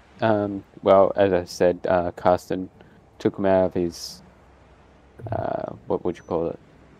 His zoning out and his reverie. Oh my gosh, Jinx, you owe me a Coke. Hey, I said it first. You owe me a Coke. We said it at the exact same time.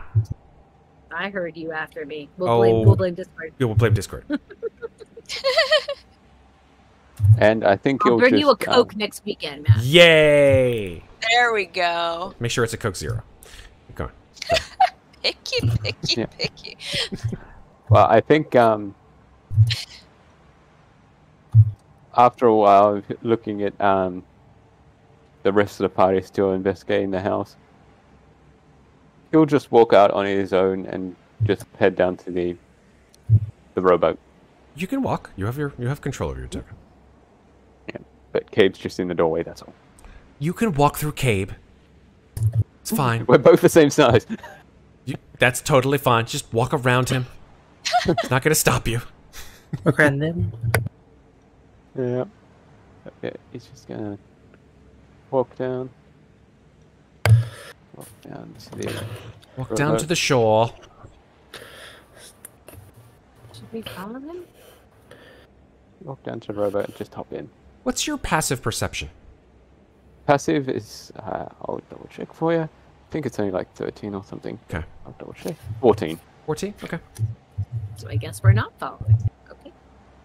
Up to you. You guys have total control over what you want to do. I just said, should we follow him? And nobody answered me. So I'm like, I guess we're not following him. Oh, sorry, I did not hear you at all. Oh, okay. Like, so, if we're done, and he's been acting a little spacey, so Karsten would be keeping an eye on him.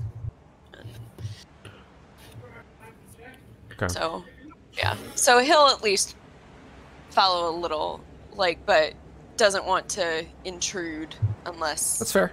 called upon. We are on the map now, Megan, so you can your token. Oh yeah, that's right. Thank you. But yeah,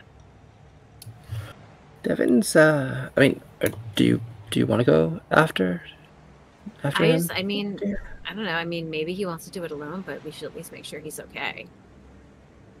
All right. Let's go. Let's go sit down by the water then, and Okay. just sort of spend a little bit more time together before we can't. I like that idea. Start walking down towards the water. Okay. You guys see Devin sitting in a... Not Devin, sorry, Ren sitting in a rowboat. Just sort of sitting there, letting the rowboat sort of jostle back and forth. It's moored to... it's moored to the stairs via just a little piece of rope, essentially. You guys are on the pier now. We're sitting on the edge of the pier, like dangling our feet in the water. Oh yeah, okay. Well, That's exactly what I thought too. Yeah. That's amazing and adorable. What are your passive perceptions, folks? Not Louisa's. 15. 15. 2. Yeah, Jenny has pretty decent passive perception. Okay. You guys are on the pier, so I'll give you the benefit of the doubt, even though it's a little bit below your passive. But because you're directly above it, you look down and you see something in the surf. You see what seems to be like a little... You're not quite sure. It's something solid and white and smooth under the surface of the water. What is that? I've still got the hat out. Yeah. Does it? The magnifying glass is still out. Does it light up? You sort of turn and look at the two on the pier that are looking down below them, and you're like, what? And immediately sort of like pull out the magnifying glass and point it in the direction of this thing under the water. Nothing lights up now. It's not magical. Do you want to go check, dear? I mean... Yeah. Oh, I'm sorry. I will retract that statement. You do Never see mind. something magical under the water. Hold up. Yeah? The light from the sun on the waves kind of screwed me up there for a second. Yeah, it's glistening. It's not a polarized magnifying glass. Yep. Okay. Dive into the water and go see what this thing is. Okay. You dive under the water.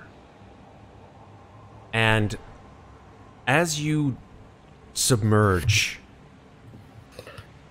or at least you watch a deer submerge under the water, a deer almost completely disappears. You just see the gray foam covering a deer's head.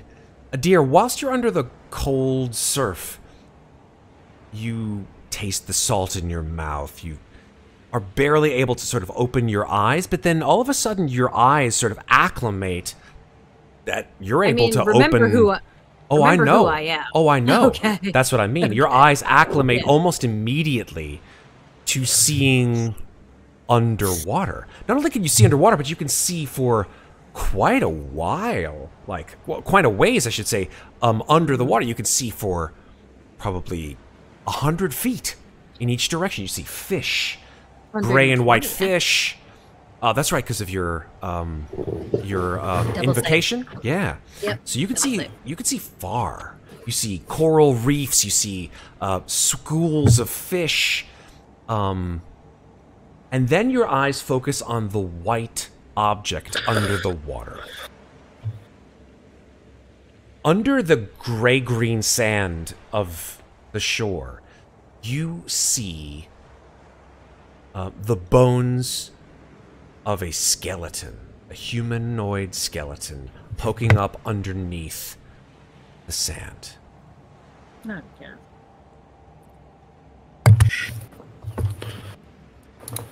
A deer just kind of like shakes their head under the water and then swims down to it. Okay. Swim down to the skeleton. It's just sort of lying there. Its skull is sort of pressed into the top of its rib cage. Its hands and the rest of its body underneath the rib cage, completely under sand.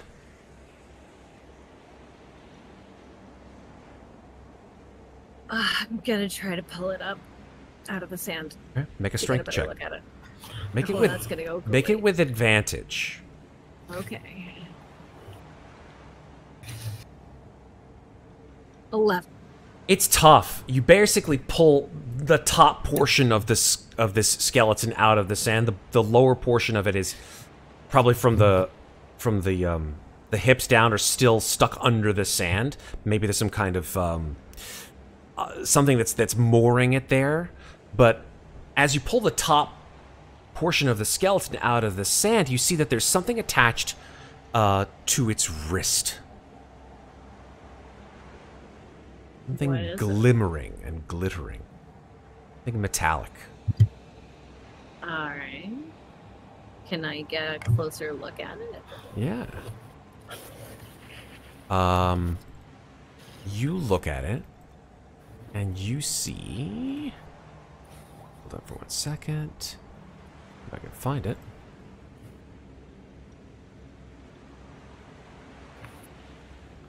You see a vambrace, which is basically a it's like a wrist guard that goes from the base of your wrist down about halfway down to your middle of your forearm. Can I detach it from the skeletal arm? Yeah, you can. I will take it off. I will swim up. Is the pier low enough that I can just climb back up onto the pier from the water? You dove down, so the pier from the ocean was about 6 feet. Okay, well in that case, I will swim over to shore. I'll go around the rowboat and come up here. And as I bring myself out of the water, I will cross over to the steps and I will hold up the vambrace and say, "Please tell me this doesn't belong to one of us." Do any of us recognize it? No. Not mine. Not mine. Right. Do I recognize it even though it's not mine? I mean, my house is right there. You do not recognize it. Okay, cool. Go for it. All right. Can I? Then we'll figure it out later. Ren, are you okay? Do you need anything?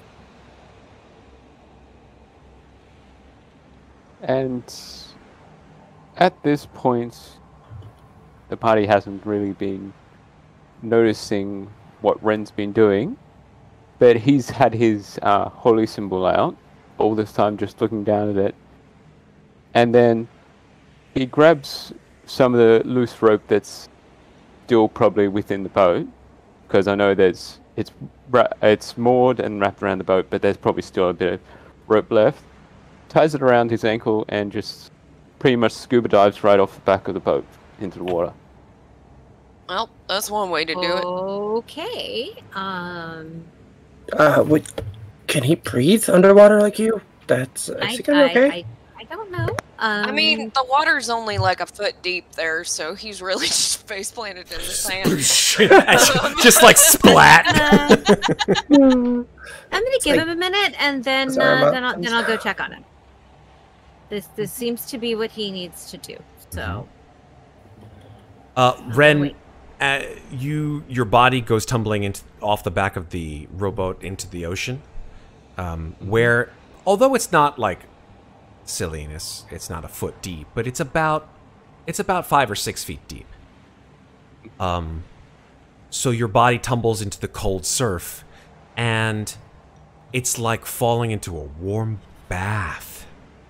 That the water is cold and salty and bitter, and it stings your eyes a little bit, but the feeling of that your body does in response to falling into the ocean, it's not from a physical place, it's from a place within your soul. You just feel at home. You feel that now is the time. If you are going to bring yourself back into the arms of Valcour, now is the time to profligate yourself. And that's why he's got his holy symbol in his hand. And he will say, well, in his mind at least, because, of course, unlike Muadnhait, he can't speak underwater. He'll just say in his mind as he's holding his holy symbol in the salty water of the bay, he'll just say in his mind, I know I'm beyond guilt, but this guy that I'm inhabiting is not.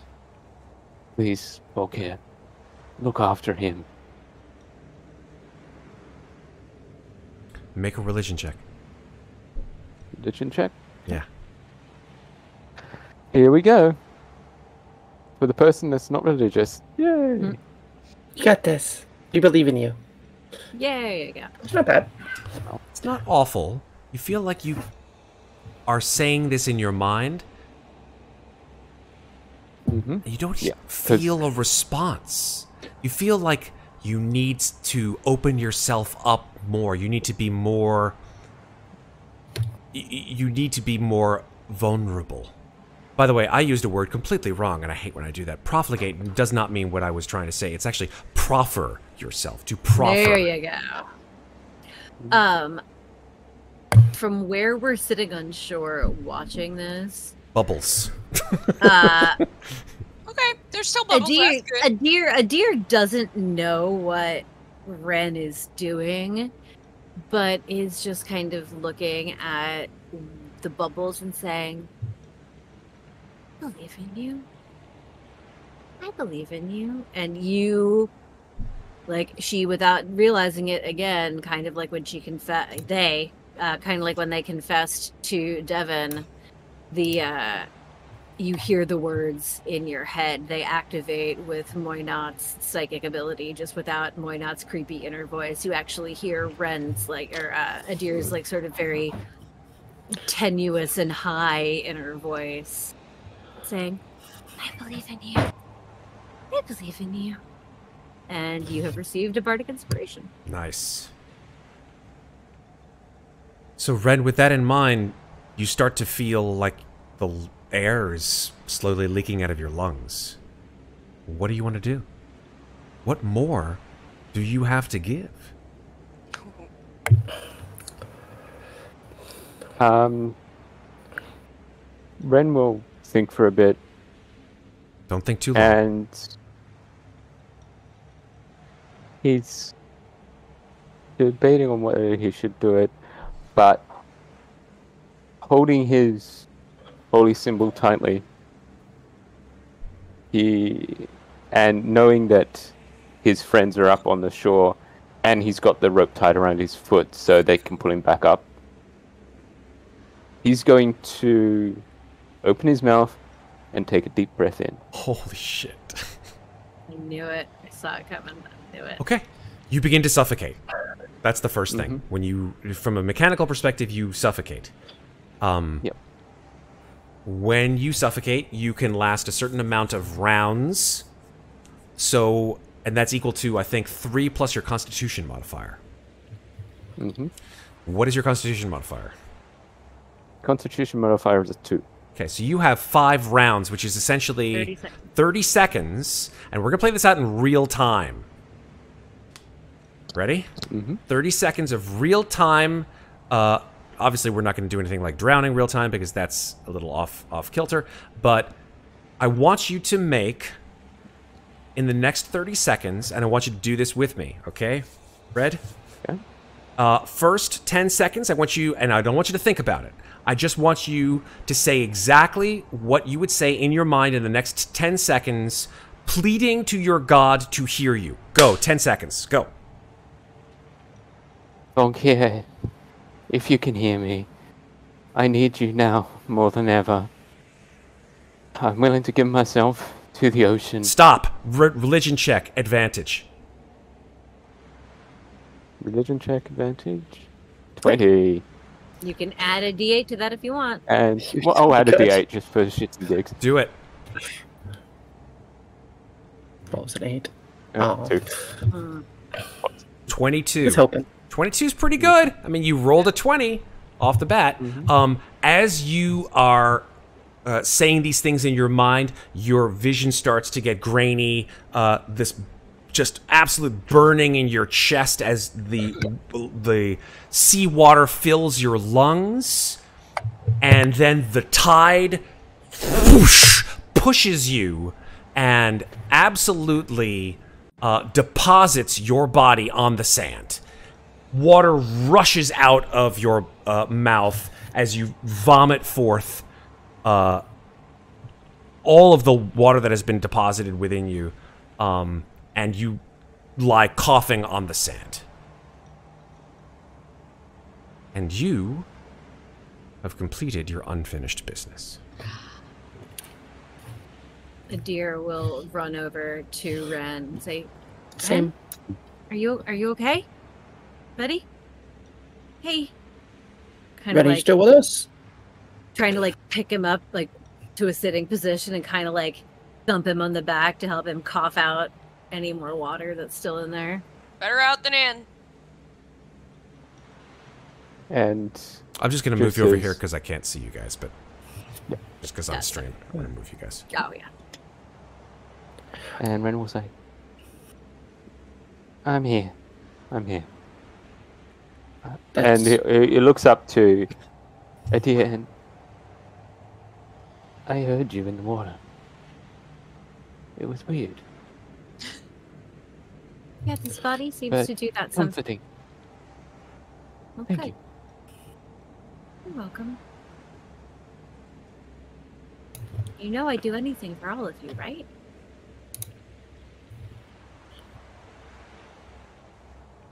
Does this mean you're not mad at us anymore? No, I'm not mad at you anymore. It's just been... it's been a really weird day. Yeah. It's been a lot. Well. But, I mean, some good things have come out of it. Looks over at a deer. A deer looks over and smiles. I keep wanting to say up, but I think Moynat is taller than Amnestria, so looks over. Yes, Moynat is taller than both sisters. Yeah. In real life, I feel like a deer was several inches shorter than Devon, but not so much in this body. So keeps wanting to look up and then realizing that they can look eye to eye. But just smiles and goes, absolutely. On completion of your unfinished business, Ren, again, I have to apologize because of the way things ended up, but you gain 1 extra first level spell slot. So, how were they decided, by the way? Like, what we got? By the dungeon By master? you, or okay. Well, I didn't know if you had like a chart you were. Oh, I have or lots of something. materials. I have lots of materials. Put it to that. Well, it's just like, Moynat and Mikmick got first level slots. What did Louisa get? Well, I got a slot back. I got an expended slot back. Yeah. Louisa, from her bread escapade, I believe. Yes. Her breadscapade. The bread. Breadscapade. You beat me to it. God damn it. Nice. I almost got it out first that time. Let me see. I think I got advantage on my first attack against the color in darkness. You sure did. You sure did. That's exactly right. So, if I do have an extra spell slot... You sure do. First level spell slot. Yep, first level. Ren is going to grab hold of Adia's hands, and just as he's saying thank you, healing magic comes through his hands, and he casts Cure Wounds on Adia, who I think is still a bit low as well. Deer is at 4, so yeah. Yeah. Very nice. So cure wounds.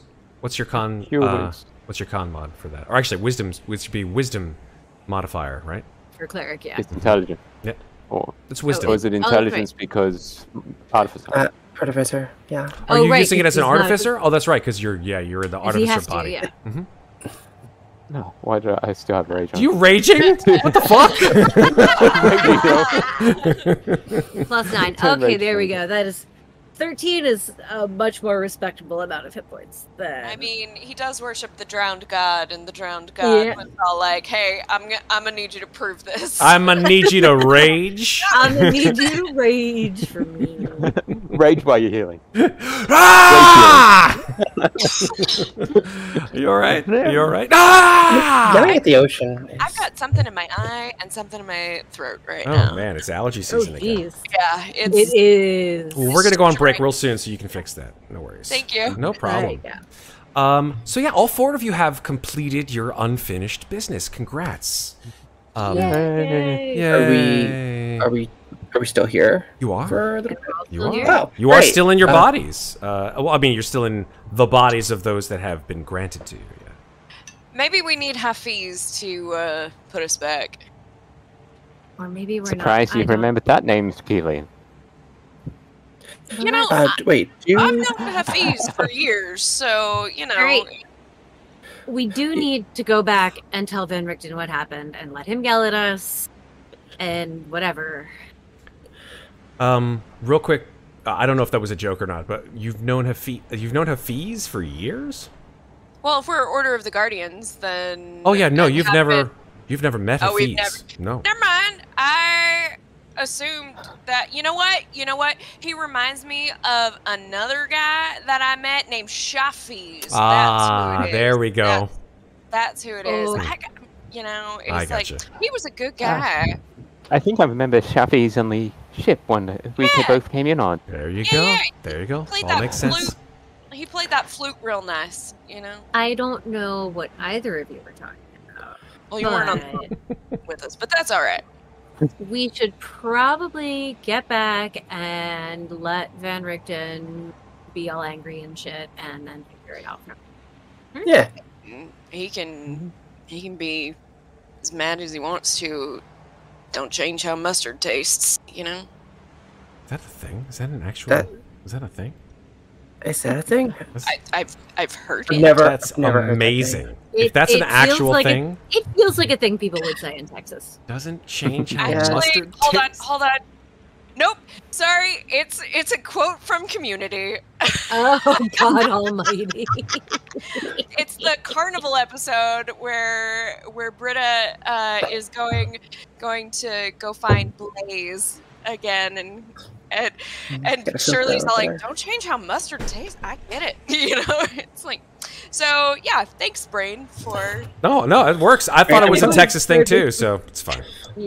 It I had to sounds think like about a it for a good second. I was like, where did I hear that? That lives in my brain from somewhere. Amazing. All right. So, the 4 of you have completed your unfinished business. No longer feel this sort of intense pull. You all feel, all of you, lighter, more free, less burdened. And it sounds like you guys are making your way back to Van Richten's shop away from the shoreline. Yep, time to face the music. Time to say hello to Vanny Richty. So, I think as you guys... Hey, I make these names up as I go. And... I liked all the names I came up with for Hallister Black Coke. Oh, so many. So many. I think Halabaster What's His Face is still my favorite. Yeah, so I think that as the 5 of you, having completed all of your unfinished business and feeling all better, you aim your physical forms at Van Richten's shop. I mean, I think saying we feel a lot better is maybe not quite true. Most of us are actually still pretty injured. It's true. That's true. That's true. I'm still below a third of my hit points, but I'm no longer at 4. I'm in double digits, so I'll take it. So you still in- I arrive. missed double digits. You're still at 1. I know. You arrive. You arrive at Van Richten's shop. Probably knocking on the door or having some way of entering. Van Richten's sort of stunned at your overall appearances and just sort of, what the hell happened to you, kind of thing. I have a question about that. Yeah, sure. I look like Ginnifer. You sure do. How does he react to that? Yeah, I was gonna say. I think maybe coming in last, Van Richten looks at you now, looking like Ginnifer, and like perhaps he's been like standing and like with a maybe a pipe or some kind of like thing going on, and then as you walk through the door, your pure white hair flowing around your shoulders, wearing what Ginnifer was wearing when he last saw her. He drops the pipe on the ground and says, "Oh no, it's happened again." And that's What where we're going happened to, again? and What's that's happened where we're going to go. Okay, never mind. I love it. What do you mean by again? I will ask this question. I am after break. sure that you will. Yeah. All right, let me open up Snap so we can. I want to make a joke. Asked him if he looks like he's seen a ghost, but I have to wait 5 minutes. That's about right. All right, so let's take a 5-minute break. Thank you very much, folks, for joining us here on Ravenloft Domains of Dread. Raiders, hang out. There's more shit to happen. Don't go anywhere. Maybe you'll even get to meet our real character. Your real characters, where they will have an abrupt change in the way that they play their characters. You'll see them. Mikmick will be a real boy again. I'll be Go back funny to in being- a different way. Hey, will be a I'll real. go back. I will be pretty Yeah, much good. the polar opposite Yes. of what I am right Which will they like more? Who's to say? We'll find out. 5 minutes. Don't go anywhere. We'll be right back. Hey, folks, we're back. All right. So, I guess we'll pick up right from where we left off. Van Richten's sort of stunned at seeing Ginnifer just walk in the flesh through his door. What the fuck you mean again? Yeah. Yeah. What? You mean we got the shit kicked out of us again? Yeah, but we're still alive this time. I mean, kind of, sort of, maybe. No. I mean, they're alive. No. we're- No. He's just like face palms. Rubs I his mean- temple. You look like he's seen a ghost. In He lives in Morden. He sees ghosts all the time. a very real sense, yes. It seems that your form has changed again. He points at you, Devin. I mean, He looked like this before. No. Huh? No, he did not. Oh, the makeup. Yeah, we washed that off because he was covered in blood and it was kind of bad. I mean, I remember looking in a mirror when we were in the mansion. I have to quit. Yep, that's the trick now, isn't it? Well, wait. What do you mean that'll do it? Oh, Don't you think yes. that? Any reflective surface, mirrors, reflective pools of water. I mean, is it bad? Does what? It You're not making any changes. sense. It changes her physical form to reflect the trapped soul inside. Doesn't look like Devin. That's because it's not. Oh God, it's really Well, difficult. yeah, this is- I'm so sorry. I know whose body I'm in. I know. I could see her ring. I know it's Ginnifer. I mean, I was really. He looks a little close bit to surprised. He's like, "That's right. You did know them." I mean, yeah. I think Gloria's body would have been more useful in that mansion, but I mean, You did we made it start work. with it. You started with Gloria's body in that mansion, and now you're in Jennifer's body. I thought your hair color changed. I said so. In the wait. mansion. How does that work then? I mean, Yeah, that doesn't really make any sense. It's part of the ritual that caused your souls to merge into Gloria's form. That if you see, there's an old saying that the eyes are the windows to the soul. And there's a very real reason for that.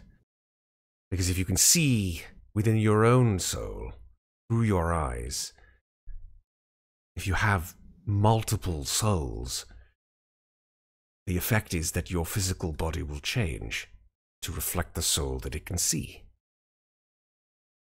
Well, I've Interesting. looked into a mirror in this body, and it's still this body. It's very different with you and the other four. It's not the same.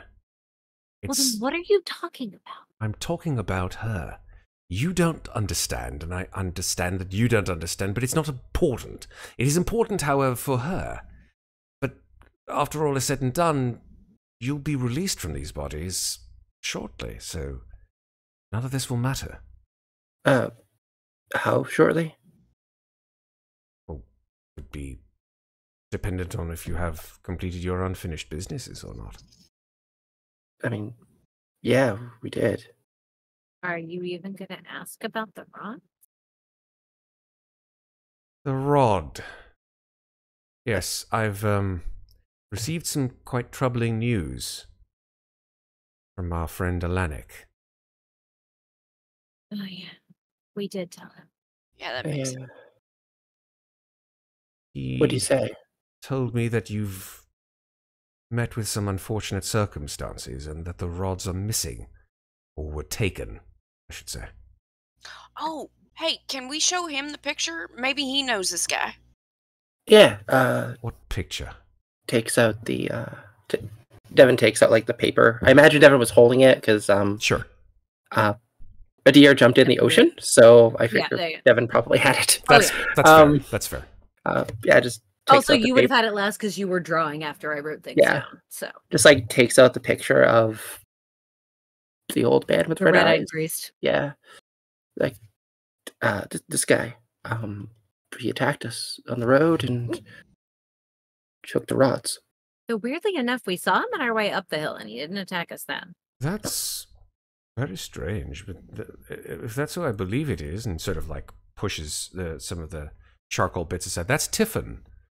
Tiffin is a priest of Valkor. He's sort of a little bit of a recluse. He stays up by the old Valkyrian shrine. He attacked you? We saw him on the way up, but on the way back, he had bright red eyes that he didn't have before, and he definitely attacked us. Actually, he was lying on the ground, and then Ren healed him, and then got immediately fucked, I guess. That's what it was like a really weird ambush. Effective ambush. Yeah. There were skeletons, undead. Mm-hmm. Undead? Yeah. Yeah. You said bright red eyes, like... Yes. Not bloodshot, but glowing as if something inside was... On fire? Yeah. Yeah. He sort of looks at the ground, picks up his pipe, puts it back in his mouth, starts to chew it. Not really smoking it, just sort of chewing it as if in consternation. He says, I must send word to Alanik. This could be much worse than I thought. In what way? I am not sure yet, but... Is Alanik still in Darkon right now? He travels between his office in Darkon and his chateau in Port Lucine. Because they... Who was it? Was it Goat Boy that was talking about... I'm sorry, who?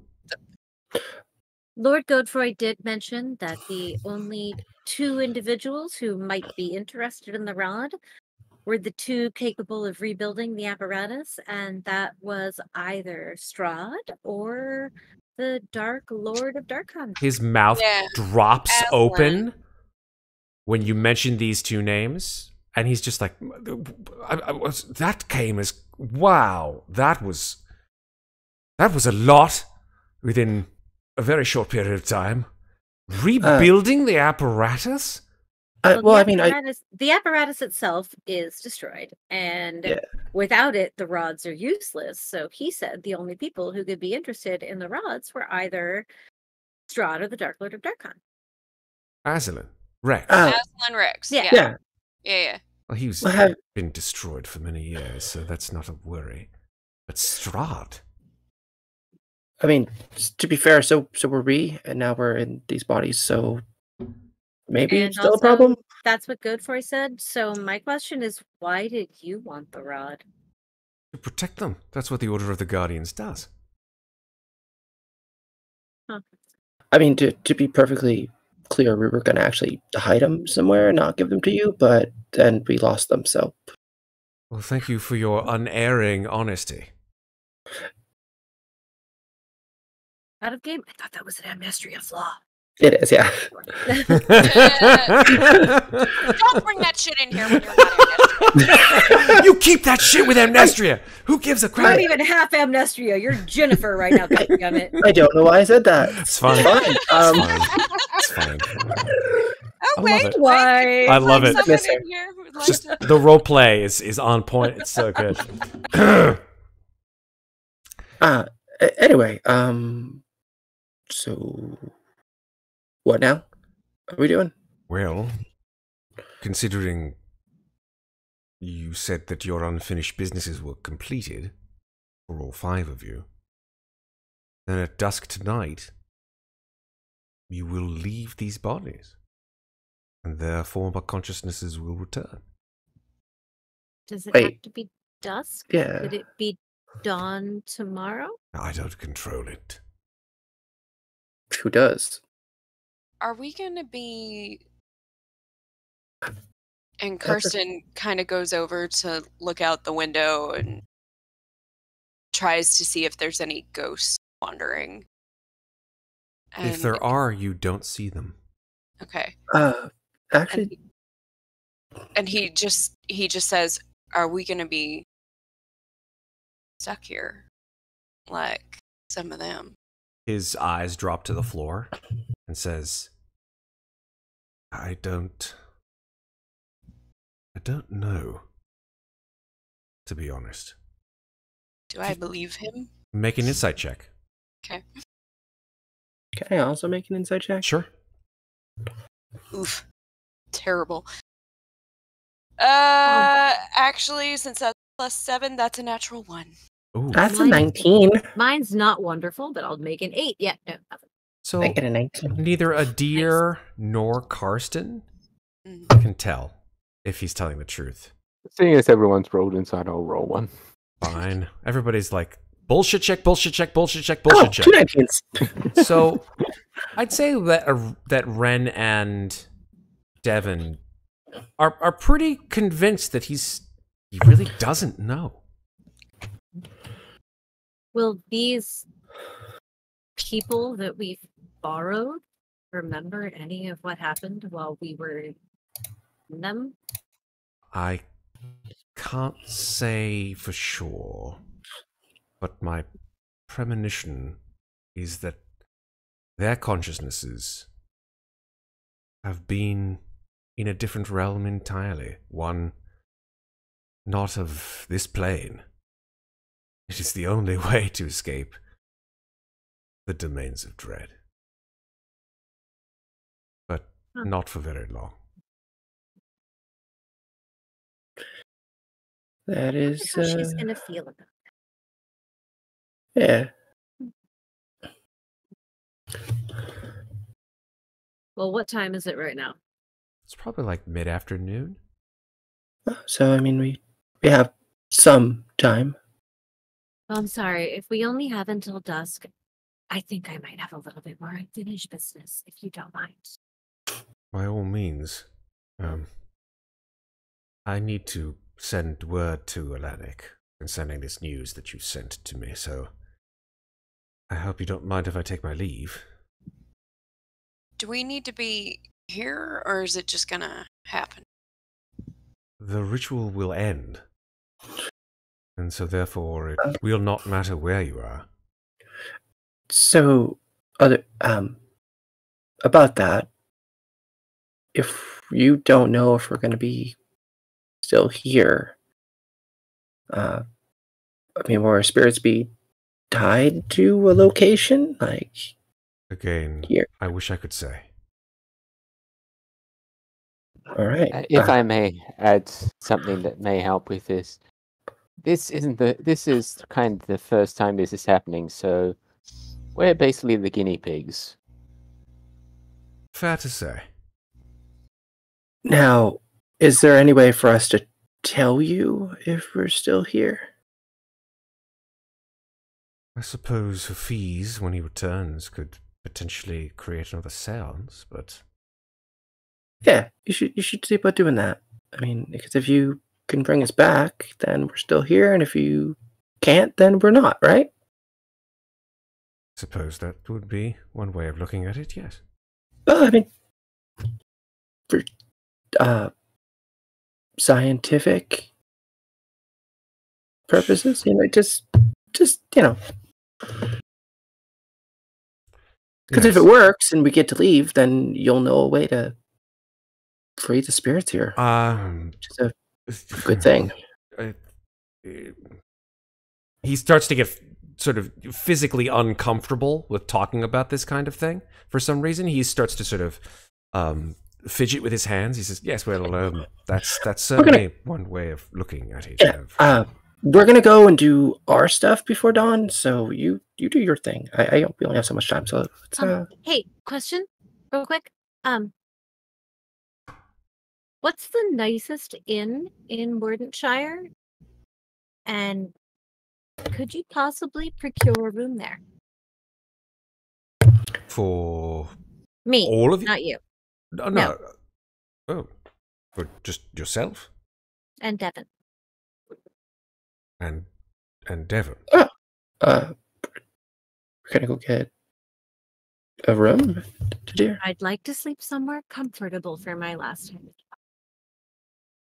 His eyes sort of uncomfortably move around the room. There is an inn down Harbor Way.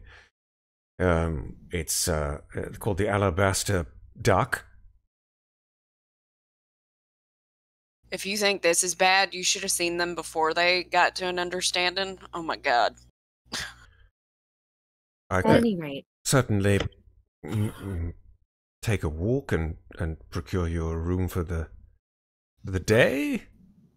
Well, I mean, like if you know how much a room is, you could just give us some money. We could go do it ourselves. Oh, you don't have to worry about it. You require the funds for the room. I mean, you've been I pleasantly engaged here for free in my shop, but more than happy to. do you really want us to haunt your shop for? Oh no! I understand. I just didn't know if you were planning on. I don't think you want me to haunt your shop forever. I'll be asking lots of questions, and it's very annoying. Fair. The Alabaster Duck it is then. Yes, approximately a quarter of a mile down Harbor Way. I'll be here. He takes out a pouch, grabs 50 silver, and just places it in your hand. That'll give you a very pleasant stay. Thank you. Great. And takes Devon's hand and just marches out the fucking Well, door. bye guys. See you in another life, I guess, or not. I don't know. Have some way of please return. Well, actually, never mind. Right. Y'all enjoy. We'll see you in the next one. So, stands up, John Cleese style. No, for something completely different. Yes. I don't suppose It sort of like points, like finger gun points at Karsten and Ren. Just putting it out there, just waving the flags. I don't really. Yes, no, maybe so. That sounds like a no to me. I'm gonna go ahead and leave that one alone. Points over at Zan. Zan's like, go fuck yourself. Walks. Which one of us are you trying to sleep with? I'm not. No, that's neither. I'll be in my study. Have a lovely afternoon. Takes and just like pinwheel, turns on his heel and walks through the door, shuts it behind him. And at seeing that, Ren shows us off the side and just gives Carson just a playful punch in the shoulder. It's a good one. Yeah, he really fell for that one, didn't he? That's my hero. It's good to have on a ship. Yeah. Let's get some rooms and get some sleep. I think this is the last time we'll actually be able to get some sleep. I mean, it's not in yet. Bodies. It's not yet probably time for you to do a long rest. But if you want to take a short rest or two, you could certainly do that. Can you hear me? Yep. Yes, we can hear you. Did you just drop? Okay. For a The second? Zoom Yeah. cut out. Let me go. That could have been one. Sorry. My internet went out, so I connected to my other internet. Oh, you have two internets. That's Look amazing. at you, yes. That's pretty impressive how you have two internets. I always thought there was just one. You said dusk, right? Like we don't get like a full night. Dusk. That is correct. Dusk. Okay. Then Karsten is going to go. He'll look at Ren and Zan and say, I think I'm gonna go back down by the ocean and watch the tide come in one more time. Y'all are welcome to join. Do you want me to join you? You are welcome to join me if you'd like. Of course. The smell of the sea air always calms me down. Yeah. It'll be good to not face this alone again. In more ways than one. And Ren will reach up and grab hold of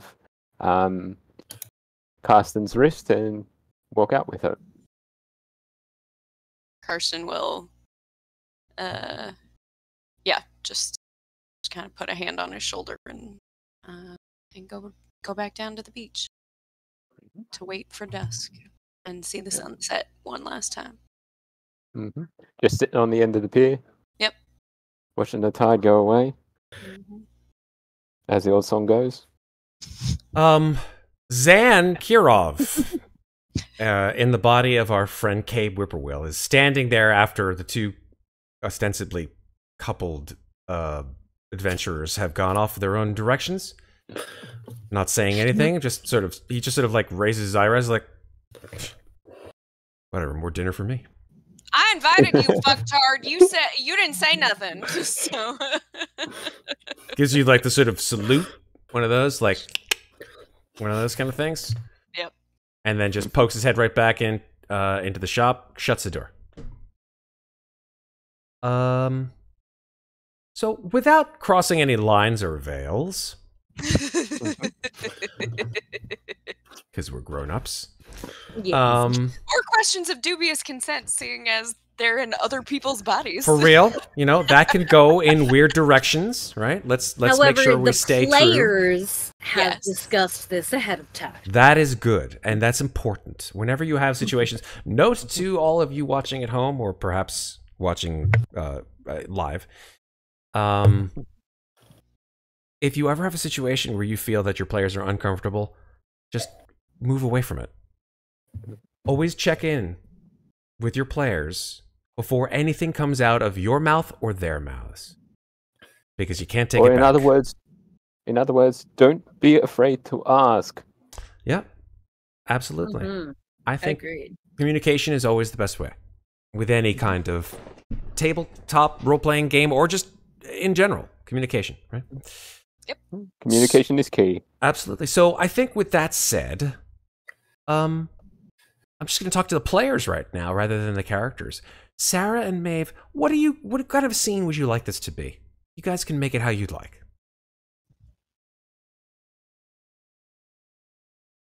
I feel like they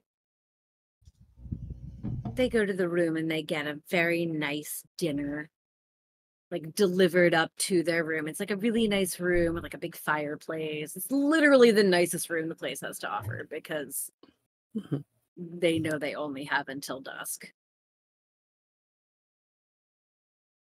And so get a very nice dinner and they have dinner by the fire. I feel as though they likely would talk about their lives, and I mean, what lives they had, perhaps before they met. Maybe get to really know one another properly, and share their hopes and their dreams of what could have been. I think they would probably have that adorable little, like, when did I first realize I liked you? When did, like, cute little, like, find all those little moments that you find with someone in that circumstance that it was like, oh, when you did that, I really, like, I thought that maybe it meant, but then I didn't want to think. So, like, they're, like, literally so saccharine, it makes your teeth hurt. Just very sweet, packing in essentially like an entire relationship's worth of bonding and affection into the course of one really delicious and extravagant dinner, which they probably don't have enough money to pay for, and Adir is going to have them send to build a Fenric. I love that. The strains of Something Good from Sound of Music just play lightly under the sea. There you go. It's a good song for that. It is. And unless Maeve wants to add anything else, I would say that when the musicians in the tavern downstairs start playing the Muadnhait version of At Last, is when we fade, when the camera pans over to billowing curtains and we fade to black. That is good. Yes, that's great. It's just like some Irish guy with like a squeeze box. He's like, at last, my true love has come along. I like to think that it's like at the lull between dinner and when the party crowd comes in later. So it's just like the lone guy with his like 8-string lute just playing, just like a very mellow acoustic, like just solely instrumental version. Yeah, I love it. That's great. Shit. Musicians watching stream recorded for me. Make it so. I would love to hear that. Make it so. Thank you for that. That was really wonderful. Anything else you want to add, Maeve or Sarah? I think Sarah covered the evening. Cool. Okay. Let's flip then to the time spent between Ren and Karsten. Take it how you guys would like. It doesn't matter. It doesn't have obviously to have the same connotation. You guys can spend that time however you'd like. I think Carson's gonna pull out his book that was his unfinished business and be like, do you want to hear the end? Because this was the thing I really fucking about. Well, I mean, if we don't hear the end now, when will we hear it next? It's true.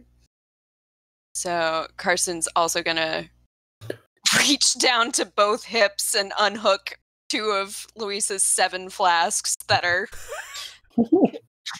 holstered to her body in different intervals, and he's gonna hand one to Ren. He's gonna take one of his own, and he's gonna cheers, and he's gonna say, and thus the unfettered grand. Like, is this what his book was? It was just a book that he needed to finish reading. Yep. Oh my god, I love that. He was so close to the end. Yeah. He had like 2 pages left, and oh my god, it's then, so real. Yeah, it's and so then real. And then it was like he got interrupted because we had to go right now, and then triggered the trap and died. This is like gut punching me even more than my love story. Yep. So as he finishes reading, he closes the book. He puts it in Louisa's bag. First he's going to take out a quill. From within his bag, and in the cover of the book, because he knows Louise is going to find it, he's just going to write a quick note that says,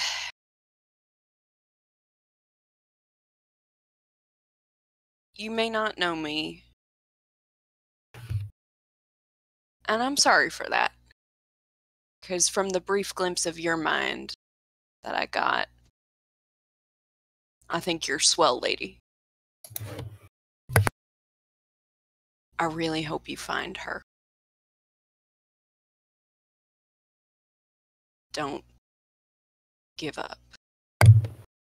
And he's gonna close the book, put it in the bag, and over to Ren for whatever Ren wants to do.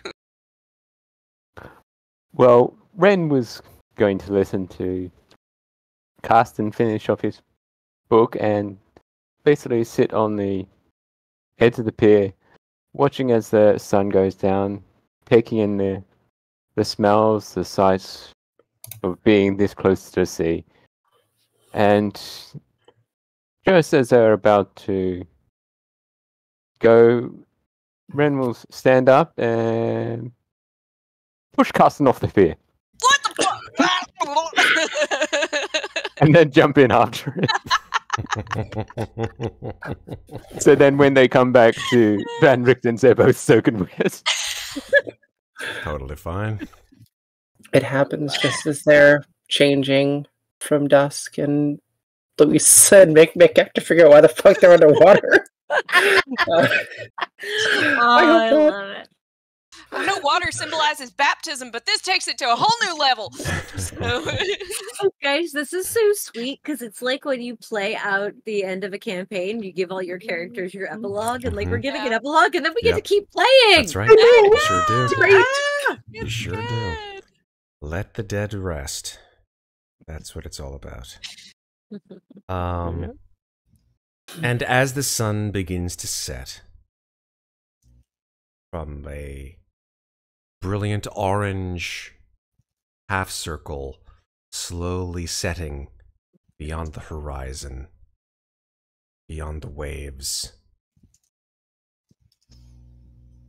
each of you begin to feel very tired. No matter who you're looking at or what you're looking at, your eyes begin to droop. And your body feels very heavy. And at the exact same moment as the sun drops behind the horizon, the four of you fall unconscious. Oh shit, we're underwater. Well, I don't think that happened exactly I when know. you were Oh, doing okay. it. Yeah, I'd say that happened. We just got out of the water Okay. when we... Yeah, it's like, What about... We've beached ourselves. Thank Yes. God. You Okay. probably like went for a little splash, and then Yeah. like just as you were dragging yourselves Exactly. from the water, Yeah. you fall asleep on shore. Exactly. It's a good thing it's high tide, because otherwise that would be really bad for you guys. Also, I think that would be very, very, very bad. that would just be an interrupted long rest. It'd be fine. And so, falling unconscious now, I'm gonna do this. For each of you, we see the ghostly forms of Devon, Ren, Adir, Karsten, and Zan, one by one, exiting through the open mouth of their physical form. We see their translucent bluish white forms exiting as if they're blowing just this sort of enormous bubble. And as they escape out into the ethereal plane, we see hundreds and hundreds of tormented and haunted spirits floating, walking, all in this plane that is a ghostly, shadowy reflection of the physical one. We are now in the ethereal plane, something that you touched on briefly, barely, when you communicated with Lord Godefroy. But now you are in the city itself. And the five of you rejoin your brethren, so to speak, but you're different. You don't have that sort of same gloominess to you. You don't exhibit any of the wounds that you took when you first died. You feel freer. You feel like you could ascend, like you could escape. And the five of you do. You begin to ascend upwards into the sky, into the gloomy, gray, ethereal sky that hovers over Muadnhait. You're not able to communicate, but you are able to see each other.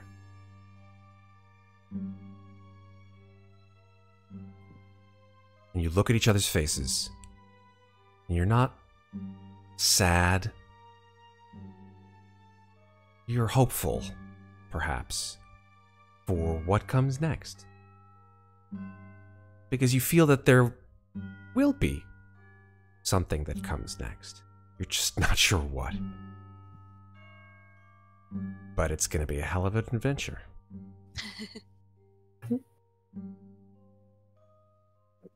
And then those 5 figures dissipate from the ethereal plane.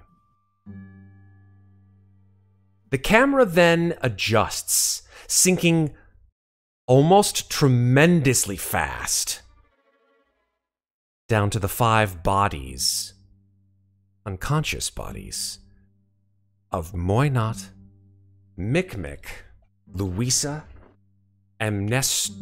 Ginnifer. Ooh, this is gonna be bad. And Cabe. Let's go one by one. I will leave Cabe aside because although Cabe is adorable and is somewhat plot adjacent, you guys don't need to worry about them so much. Let's start with Muadnhait. Yeah, Muadnhait's first. Muadnhait, where you have been since that fateful seance, well, you've been in your past. I would like you to describe to those listening and the audience before us as well, a vignette. A very short vignette, perhaps 3, maybe 4 minutes long at the most, of a historical event that happened in your character's past that we have not yet seen. Because time moves very different in the realm of the soul than it does in the realm of the physical. Start us off. So, Muadnhait is perched atop a craggy rock in the middle of the ocean.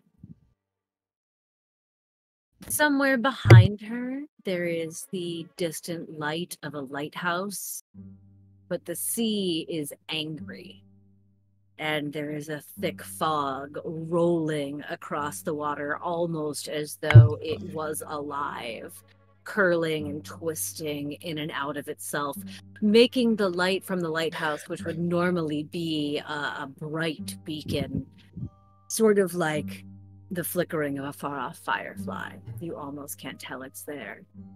And the winds above are howling, and the waves on the rocks are slowly becoming angrier as she feels the sting of the cold salt spray against her skin. It sort of feels like a caress as she sits, her dark hair wet and matted with salt around her body, as she waits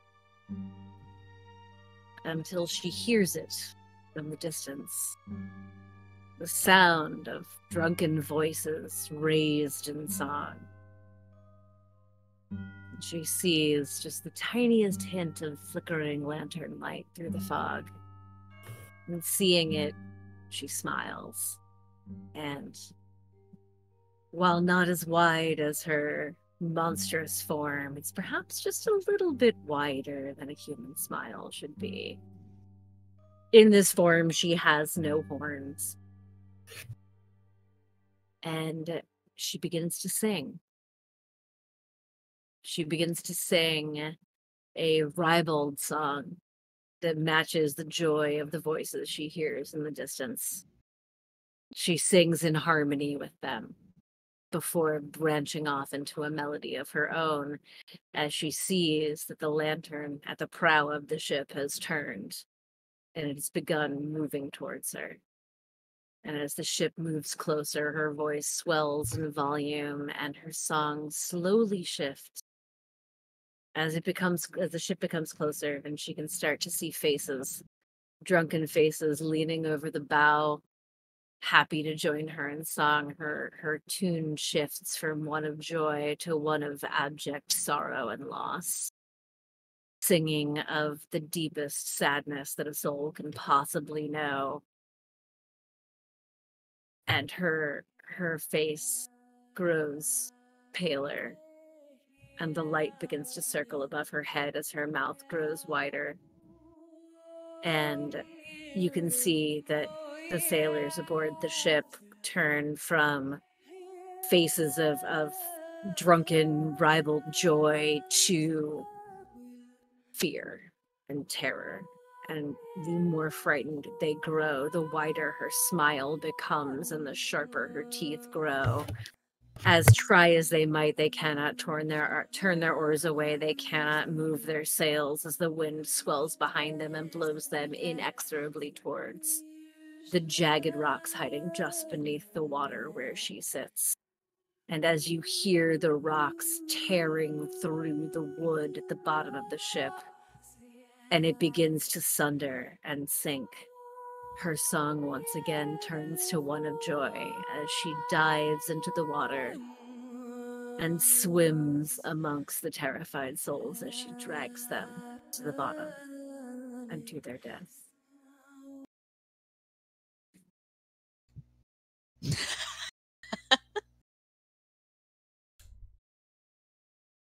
Ask and ye shall receive. Oh no, that was good. Cool.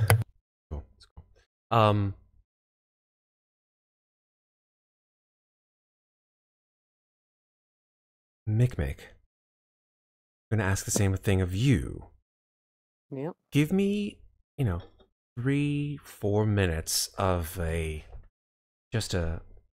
some kind of a vignette of your past life. Where were you whilst all of this was occurring? Okay. Because I've got so many things in my mind, I'm going to roll for it. I'm going to roll a d20. All right. Let's see what Roll20 wants me to do. A 6. Okay, then. So nothing too out of the ordinary. Well, you see, Mikmick in his past, still relatively young, having just buried his parents, he was all alone. And he's trying to make ends meet, trying to follow the path that he has for the past few years, ever since he was even younger, when his parents were still alive. He always enjoyed just making small little trinkets for people, giving them, becoming essentially the Santa Claus of Ravnica. However, he does end up handing one of his trinkets to somebody of power in the Izzet League. The person in question, he doesn't know that much about, but what he does know, he doesn't really care about. He just saw this person in need and he gave him an item that he needed, and that Izzet engineer that saw his potential, and invited him into the Izzet League. And that is where Mikmick first learned the skills of becoming of an artificer from what looked to be at the time a relatively young lady. A young lady that over time he would eventually get really close to, eventually marry. Okay. That's pretty darn good. Gives us a little bit more insight into Mikmick's past, I think, and things I could use for certain. Mm-hmm. I think we'll go with Amnestria next. Or Ginnifer. / Amnestria. You know what? I'm gonna have you choose. Which would you like to give us? You tell me. It could be both. It could be them both. It could be the, like a scene where they both are involved. Well, Matt, I'm actually going to choose Ginnifer. Okay. Tell me a scene from Ginnifer's past. Where are you? This is a scene directly after the death of her sister, Loria.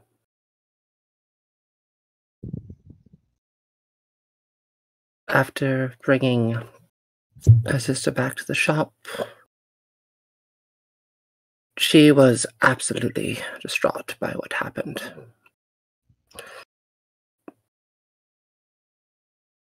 But no matter how hard she tried to focus on what Van Richten was telling her, on what was essentially him scolding her, yelling at her, just pure anger, the only thing she could think about is, how can I fix this? And as time went on, Van Richten's voice was silent. And suddenly she could hear her. Whispers. Her sister Loria. Reaching out. Haunting her. Blaming her for what happened. She thought to herself, what can I do? She looked for weeks, for months, trying to find any solution at all to find a way to put Loria to rest. Realizing that that wasn't possible, much in the same way as Lord Godfrey being haunted by his mother his wife and daughter. She opted for a different plan, slowly but surely, losing herself in the process. And as she tried and tried and tried and begged them for help,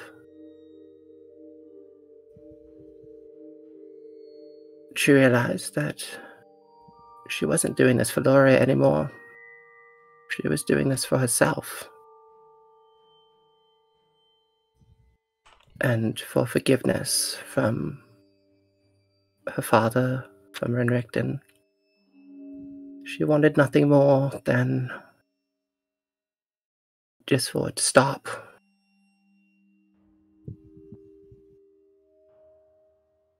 But there was no stopping, now was there? No. No, there wasn't. No rest for the wicked, Matt. Sorry to hear that.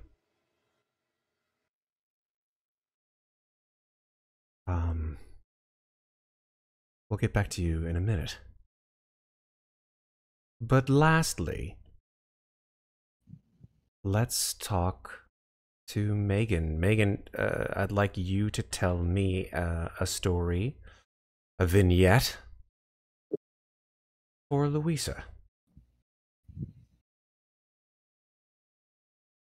Louisa is in her home, not her family home that she grew up in Tementlu with all of its stateliness and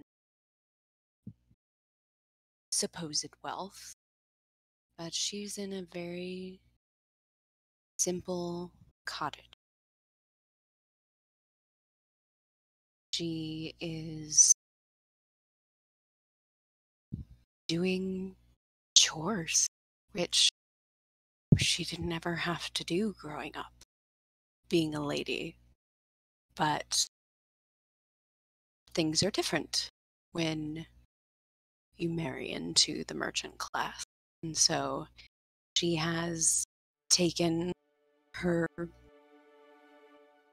knowledge of how she was raised and how to instead she has had to learn how to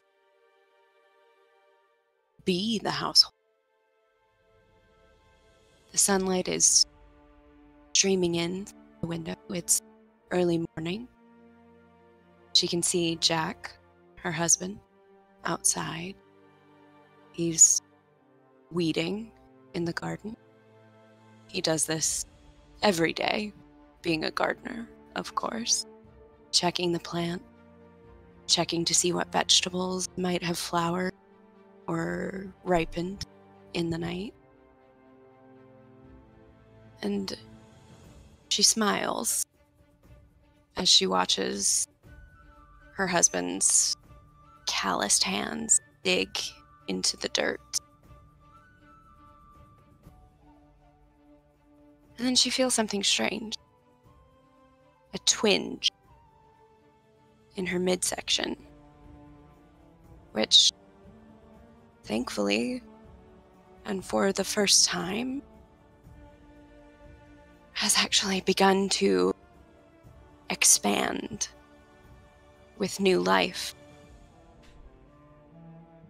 They've tried for years. They've been married for almost... and nothing has ever taken root this strongly. And yet, there it is again. That little flutter. And she drops the plate that she's been washing. It shatters in the sink, but she can't think about that right now because her little bird is learning how to fly. She's fluttering in the womb, and she drops the towel and she runs out to the garden. Jack! And he immediately drops what he's doing. He thinks something's wrong. They've been there before, but he gets up and he turns and he sees the joy on Louisa's face instead of the sorrow. And he says, "What is it?" It's her. What? She runs over. She takes Jack's hand and she places it on her stomach, right where she felt the first kick. Can you feel it? I can. Oh my god. It's her. Oh, we've got to think of a name now. I was thinking maybe we should name her after you. After me, what? After your mother. Oh, I don't know. It wasn't that great of a name. I was thinking something like something that's got a lyric thing to it. Caroline. I like the name Caroline. You like? Caroline. It's almost right. Maybe a middle. I'm shit at names. You're not. But all right then. If not your mother, then maybe. What do you think of Roberta? We could call her Birdie for short. I love it. I love it. You Birdie. I love Birdie. And Louisa just takes her hands from off of her stomach and puts both of her hands on both sides of Jack's face and just kisses him through her tears. Happy, happy.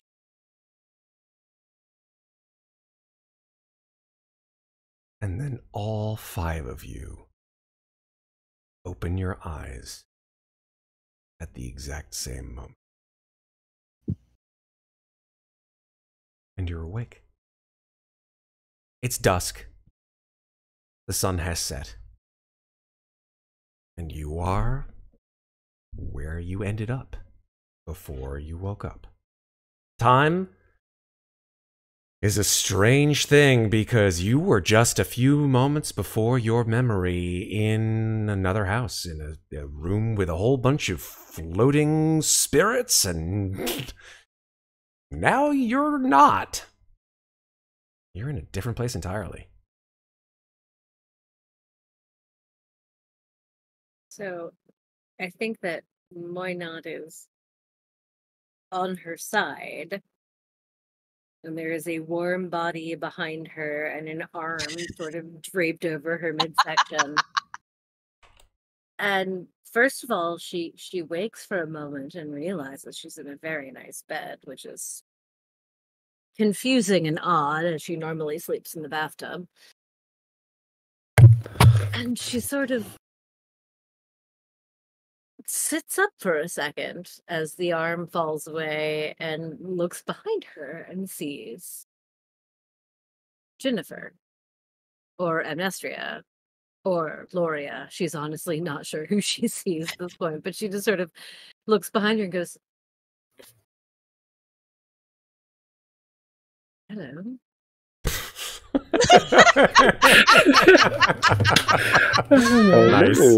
Nice.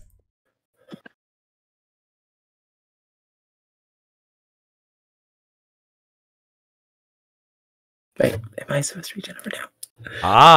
There. No, I'm supposed to be Ginnifer because you were role-playing Ginnifer. Oh, no, very true. We're going to talk before next session, but yes, I will play Ginnifer. How does that sound? Fair? Sure. Cool. Okay. Hello?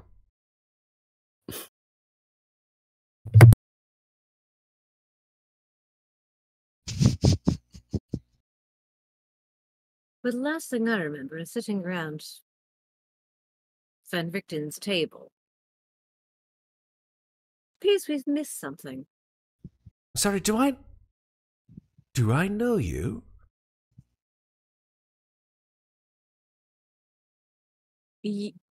Yes, changeable one, we have met. More than once, it seems. You called me what?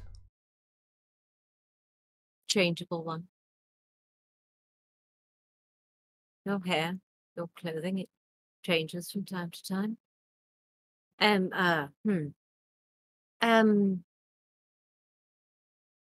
Amnestria, I believe it is you like to be called. Huh. Now, forgive me, as you know, your names are a strange concept for me. Looks at her hands. Feels her hair. Looks at the color of her hair. Looks at her lack of garments. Underneath a sheet. This tracks.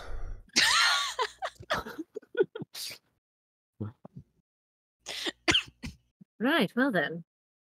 Where are the others? I don't imagine they're in here. I am perplexed, to say the least. Well, many have found me irresistible in the past. I shouldn't find you any different. Either way, I shall put my clothes on and we shall see about the others then, yes? Yes, we shall. After you. You seem... By all means. She'll sort of take that as Is the next quest finds Ginny's pants?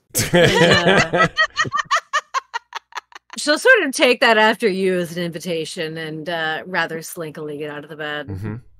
And perhaps make quite a show of getting dressed. We'll leave it at that. And then she'll look back and say, "You seem different." I'm sorry. I've like, it's been so long. I've lost her voice. I love it. I love the fact that it's like you're trying to like get back in her mouth. How the fuck does she talk again? I'm like, I feel like I'm doing Elian right now. Like a deeper version. Because she doesn't have this accent. No. Her voice is not like this, but I can't quite find it. I'll get it back. It'll come back. That's cool. But she'll just look back and be like, "You seem different. I don't think I've seen this side of you before." I can't say I dislike it. And then she'll continue getting dressed. She just looks at you. Cold stare. Oh, you're not just indifferent to the coldness. Continues putting on her clothes. In doing so, finds that, first of all, she finds Adir's family heirloom bracelet. Mm-hmm. Also finds the vambrace that Adir found in the water. That is true. And they're very clearly like, Adir was a pretty like neat person, so I feel like all of the clothes went together. Mm-hmm. So yeah. So she like mentally scattered, physically together. That's where I was going.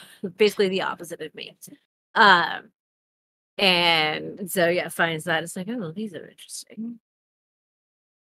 She'll click the bracelet on one wrist, click the vambrace on the other. No idea what either one is. Doesn't really matter. Finishes getting dressed, finds the big baggy cloak, and just kind of goes, chucks it to the side. Doesn't need that anymore. Especially 'cause it's cut. Devin's blood all over it. And we haven't had a long rest, right? So no, you have still not. So we're still beat to shit. Mm-hmm. So she's still like, she does like look down and notice like that she's covered in bruises and cuts. And sort of takes a moment to look back over her shoulder and says, "Well, it looks like we had an interesting." And then we'll say, "Well, I suppose Vanderton will know what's up. Shall we? Are you going to stay here?" Oh, no, absolutely not. Absolutely not. Just like plays with her hair a little bit. Would you hand me my...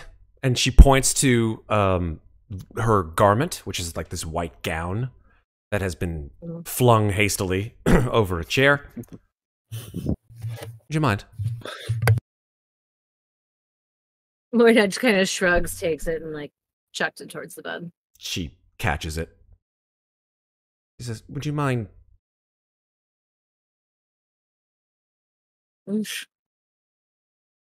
"Yes, land dwellers, I forget." And she'll turn away and go back to the table where dinner was and nibble on some scraps. You hear the shifting of cloth on skin.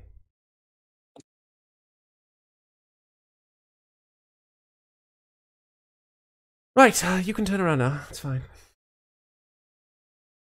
"Oh, thank you, my lady."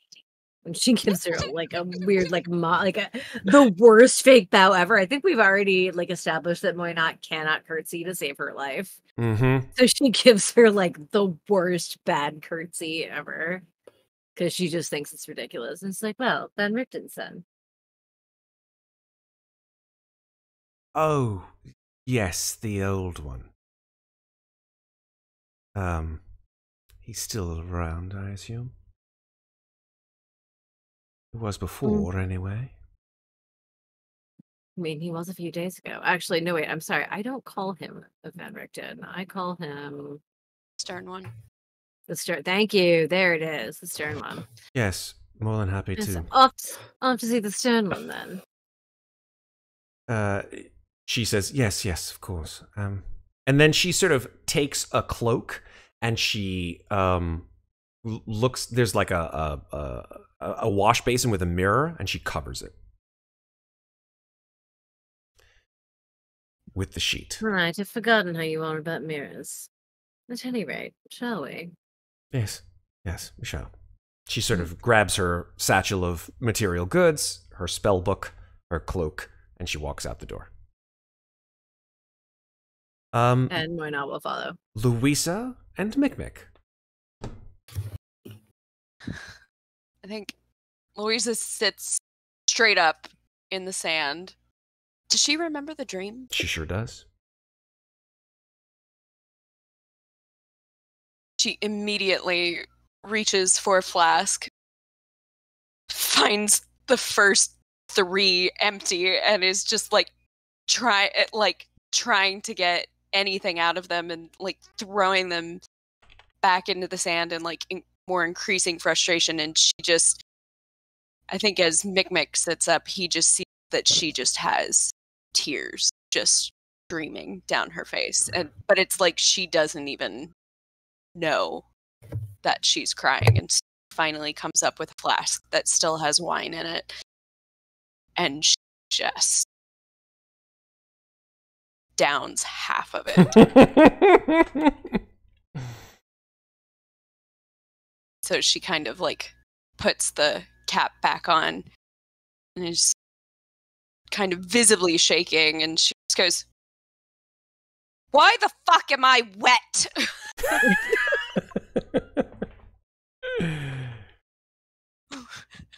And Mikmick comes to basically just coughing up a lung because, as I said, he's literally still on 1 hit point, so there's probably still a bit of blood in his spit. So he spits out a bit of blood and then looks up to see Louisa and just goes,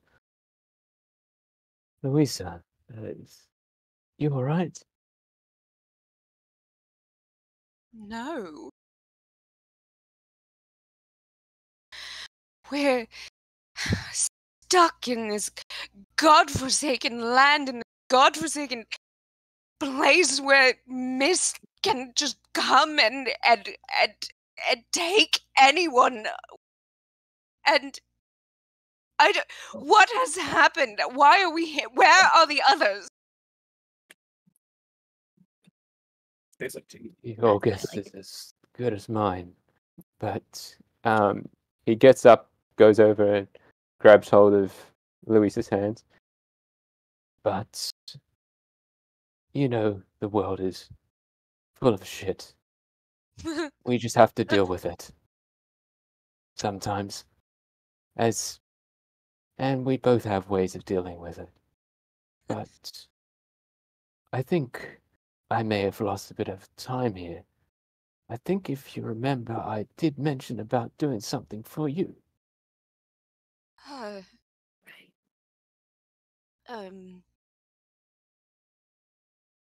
Yes, it vaguely rings a bell. I'm sorry, I'm very, yes, what?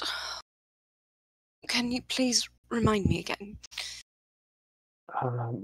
And he just points to the wine bowl that's currently in one of her hands, or in her shoulder, or wherever she's stashed it when he grabbed his hands. Oh, yes, you did. And I said that I could make them a little bit more full. That would be lovely. But I would ask, would you be able to do something for me? Probably. Likely depends on what it is you're asking for. It is something a little bit out of the ordinary, but you have mentioned that you too have a family. Yes. Or at least I hope I still do. And Mikmick lets go of one of his hands, then twists the wrist locket that retracts his armor, but instead of retracting it just to the glove, it retracts all the way into a single bracelet that then drops into Louisa's hand. And by the time it's in Louisa's hand, it's a little ring. A female's ring with a blue little gem in it. And Mikmick said, and this is the first time you see that Mikmick doesn't have a left hand. And that's where his hand always retracts to. You see that there's just basically a stump at the wrist. But more importantly, Mikmick says, Louisa, would you be able to try that ring on for me? Of course. Louisa, you look down at your gauntleted hands Mm-hmm. for the first time since you've woken up. Mm-hmm. And you see that the skin is a very pale shade of blue. That's not something you remember. Oh shit. And No, I Mikmick's forgot touching about those that. hands. Sure are. But you're not using them to initiate damage. This is not an Amnestria situation where she's just... No, no. Okay. Yeah. Phew. That's what I was just afraid But of. they're This very, and then but they're next- very cold. Oh God, I've killed everything I done. but they're very cold. Don't remind me. You don't remember. You don't remember. Maybe it's just the night air, but her hands are very cold.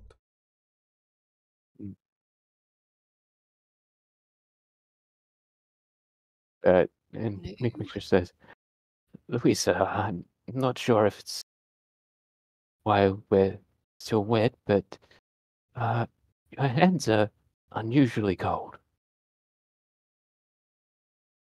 Louisa looks down at her hands. It's the blue. Feels her hands, and I'm assuming they still don't feel cold to her. Nope. Yeah. She's right. Says they feel fine, but and then she remembers asking you to identify the gauntlets in the first place and the vision that you described. And she goes, oh fuck, I was afraid that something like this was going to happen.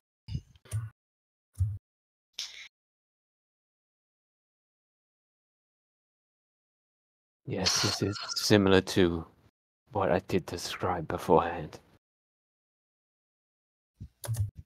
Yeah. We have to just keep an eye on them. Maybe if we can find a holy person, maybe they can help with that. I don't know. Maybe. Are you sure you still want me to try on the ring? Yes. I think you can put two and two together and what that ring actually is. She'll put it on her right hand. And she puts it on, and nothing happens. And then Mikmick comes up and just turns it so the gem's on the inside, and the bronze armor emanates from it. And so now Louisa is in heavy armor. She can feel the cumbersomeness of it, but it doesn't feel that heavy. It doesn't feel any heavier than the clothes she's got on.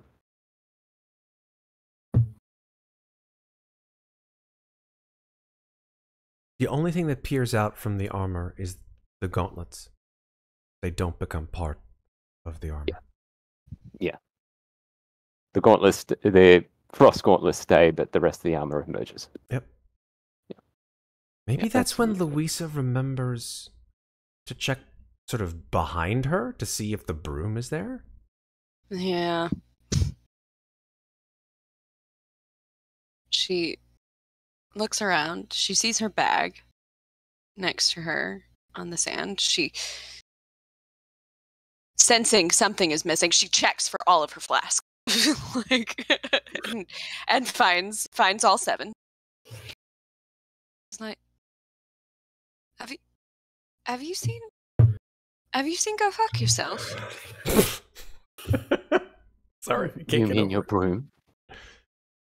Yes, that's what I named the No. broom. Well, it's not really a broom anymore. It was a...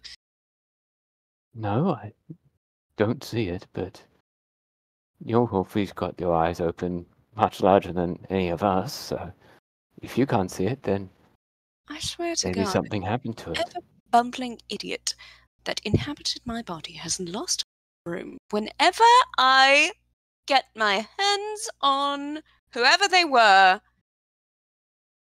I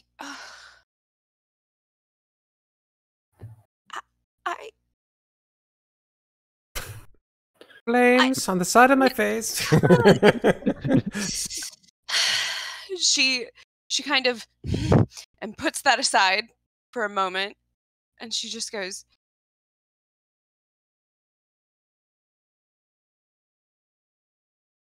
Mikmick, this armor, this is yours.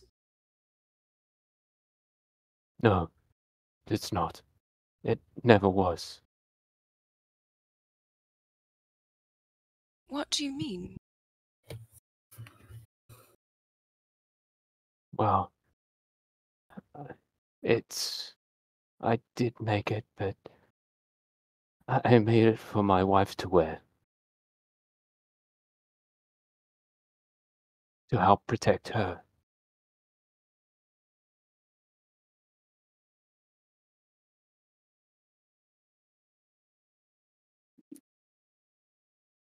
And want me to have it now?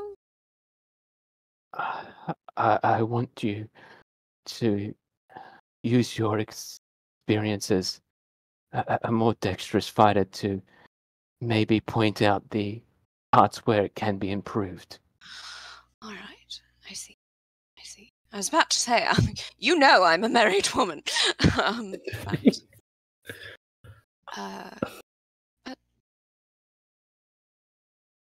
Yes, of course, I'm happy to.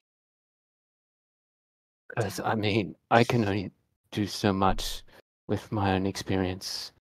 You can move like nobody else I can have seen before.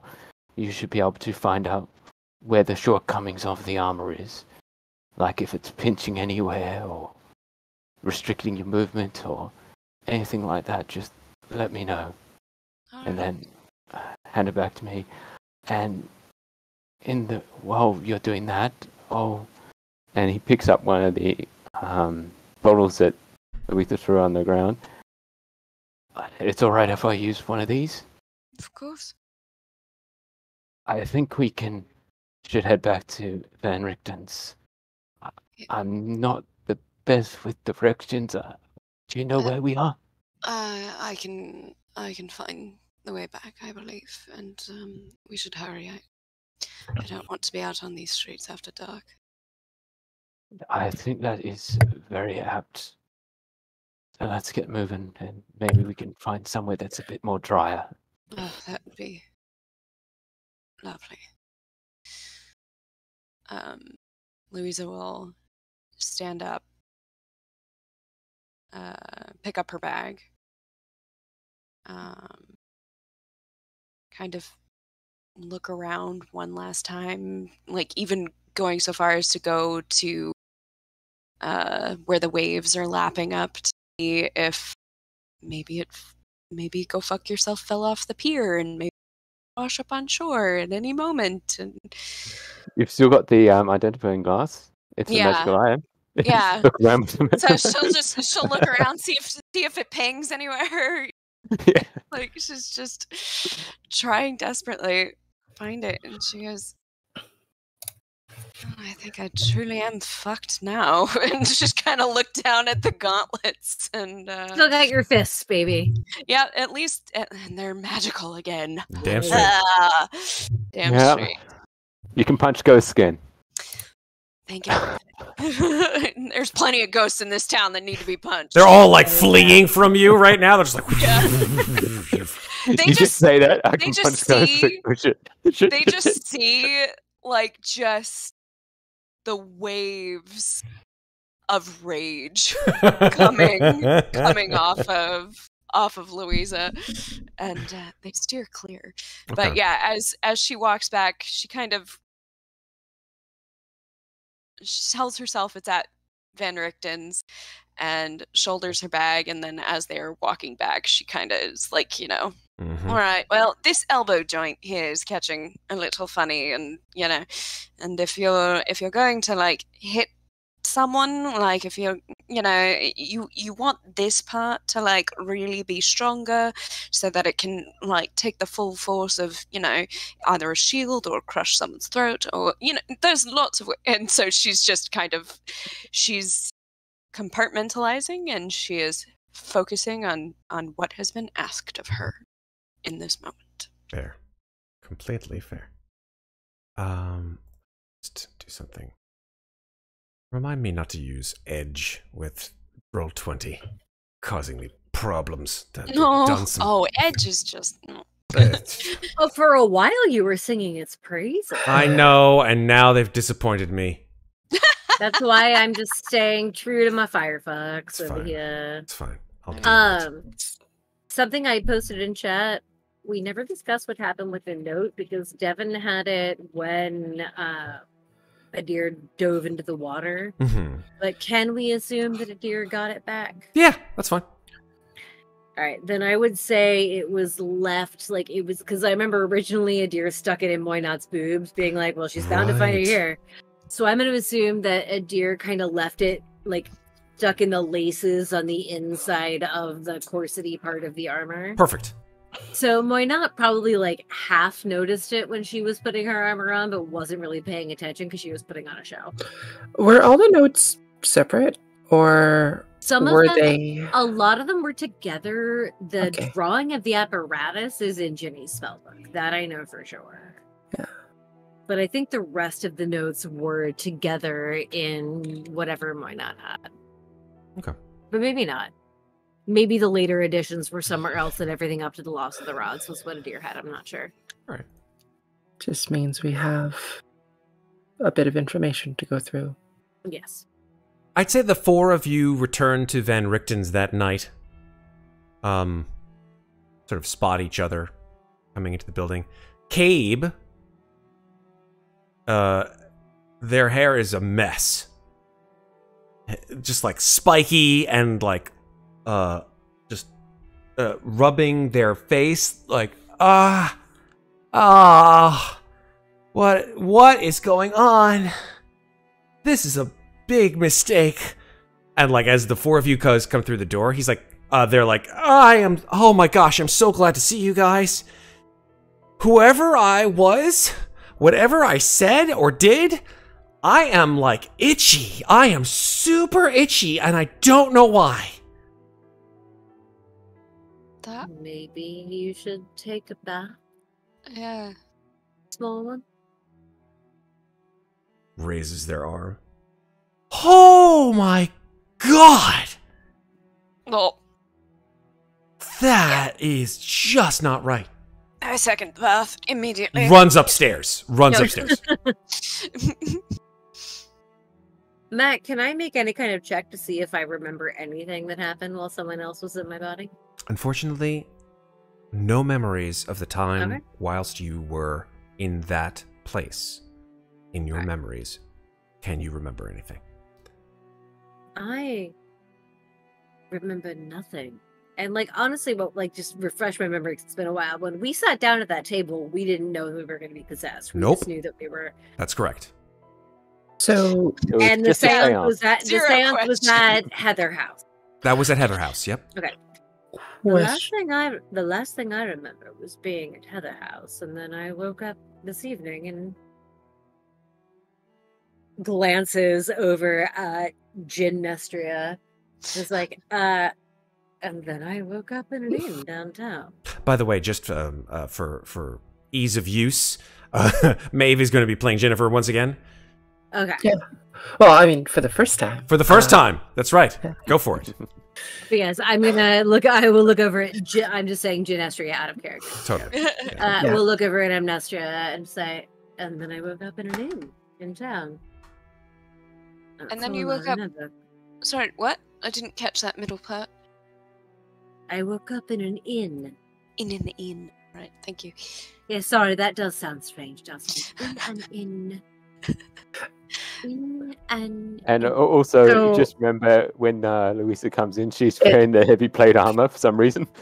It So should that's be. probably a little bit out in the ordinary. Heavy plate armor, still soaking wet, you know. Moynot I mean- not crazy observant, so Yeah. All Yeah, good.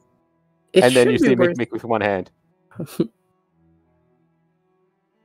yes, babe. Sorry. I was just saying, it should be worth noting that, I mean, none of you have ever seen this person before. I mean, she looks very similar to Amnestria, but Well, I mean, really we've not. seen Amnestria change forms several times, and they are twins. So, I yes, Moynot is just kind of like but- whatever. so Oh, Kitty, why? I had a Right. front row We've view never- on the bridge. Ah, true.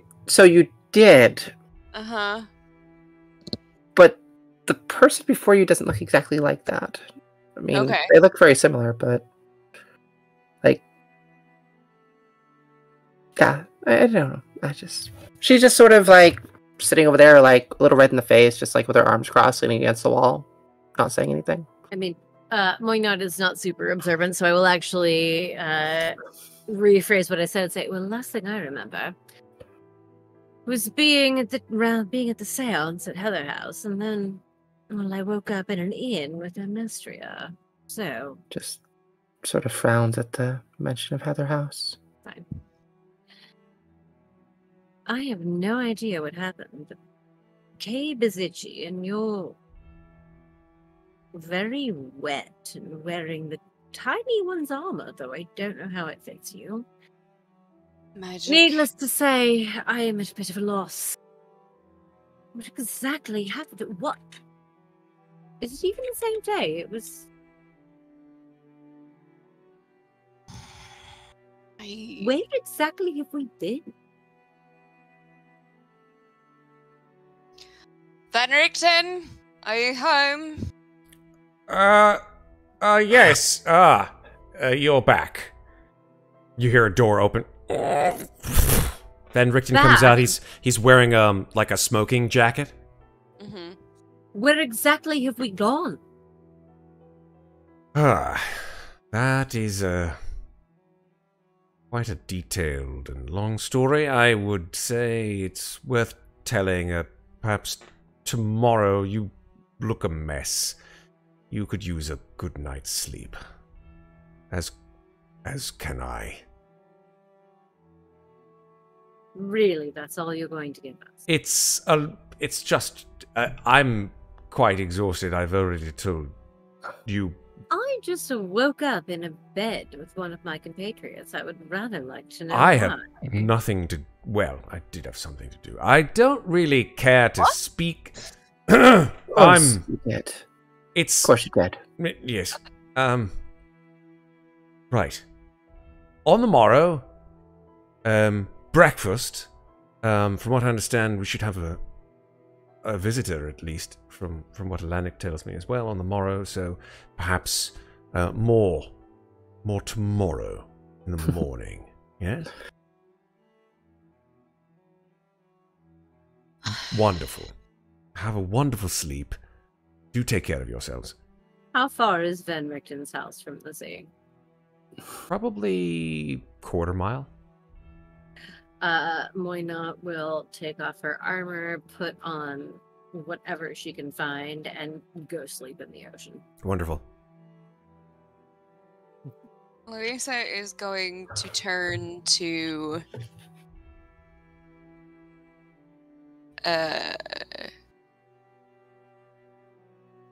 not Amnestria. She is just And she's staring going, daggers at Van Richten right now. and just Louisa's going to look you up and down. And can I make an insight check.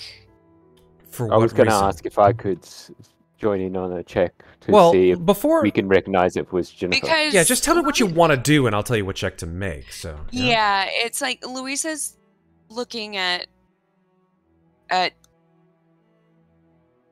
someone who she hasn't really seen before, who Muadnhait said was Amnestria, but even if she looks different than she looked on the bridge, she's like, Louisa saw that up close and personal. So I think she's trying to, and she also was the one that was carrying Ginnifer's dagger for a long time and had the experience of not Amnestria, but Ginnifer surfacing and snatching it out of her hand. Yep. So I think she's trying to put it together. Is this Amnestria? Is it both of them? Is it just Ginnifer? Like, are we gonna have to, like, she doesn't want to have a thing tonight. She just wants to know so that she can be prepared for the day to come. Maeve, it's up to you, but I can make her do a roll, but that's up to you. I would say that Louisa could make a roll because she did see Ginnifer surface on the bridge, but That's fair. only Louisa because no one else saw it. Okay. I would say it's up to you, Louisa. You could either make an insight roll based on her body language or a investigation roll. It's up to you. Either one. I would prefer insight. Done. Do it. 13. 13. Oof, barely avoided the 5. So. I would say, yeah, because that still happens. Yep. I would say familiar, vaguely familiar. Same hair color, same style of clothing, but it's like looking at two actresses playing the same part. Okay. It should also be mentioned that Ginnifer's hair is considered to be longer than Amnestria's. That's fair. So an inkling, but not a confirmation. Correct. Essentially. Okay. So she's not gonna blow up anybody's spot right now. She's just kind of gonna file that away right now. Fair. Okay. I was going to ask if Mikmick could roll, but as Amnestria said, it's probably not because he didn't see the transformation, but he did see Ginnifer. And Muadnhait I'm pretty sure Muadnhait dove off the bridge before the transformation. Yeah, before that is true. That is true. Yeah. She pieced the fuck out. Okay. So, what say you? It seems like Muadnhait has gone to sleep in the briny deep. In the ocean. What about the rest of you? Mikmick would start trying to do his infusion. So how long would that take? An hour. An hour for the infusion? Okay. So he would use the hour to make the infusion, and he would also work for another hour for identify, where he's going to identify the 2 medallions that he's got, which would be the holy symbol of Valkur and the symbol of, what was it again? Did I write it down? The medallion of House Bloistein. Yes, right. I mean, I'll just tell you. The identify spell, obviously, they're not magical. They're mundane. Yeah. But I would say that you know exactly what this holy symbol is. It's a holy symbol of this god of the deeps named Valkur. The other one is a House Blaustein. The identify spell remarks it as, it's not legend lore, right? So you can't get the history of it, but you remark it as mundane piece of jewelry from a noble house. That's clearly not something that you know very much about, unfortunately. Yeah. And the infusion, if people didn't guess already, was making an alchemy jug for Louisa, but it's going to be slightly different than the regular alchemy jug because it will only dispense different kinds of wine. And basically, you've got the head and neck of the wine bowl, and then on the bottom, basically looking like a stubby holder, beer cooler, or whatever, or a combination lock that Like has little combination lock, detents, yeah.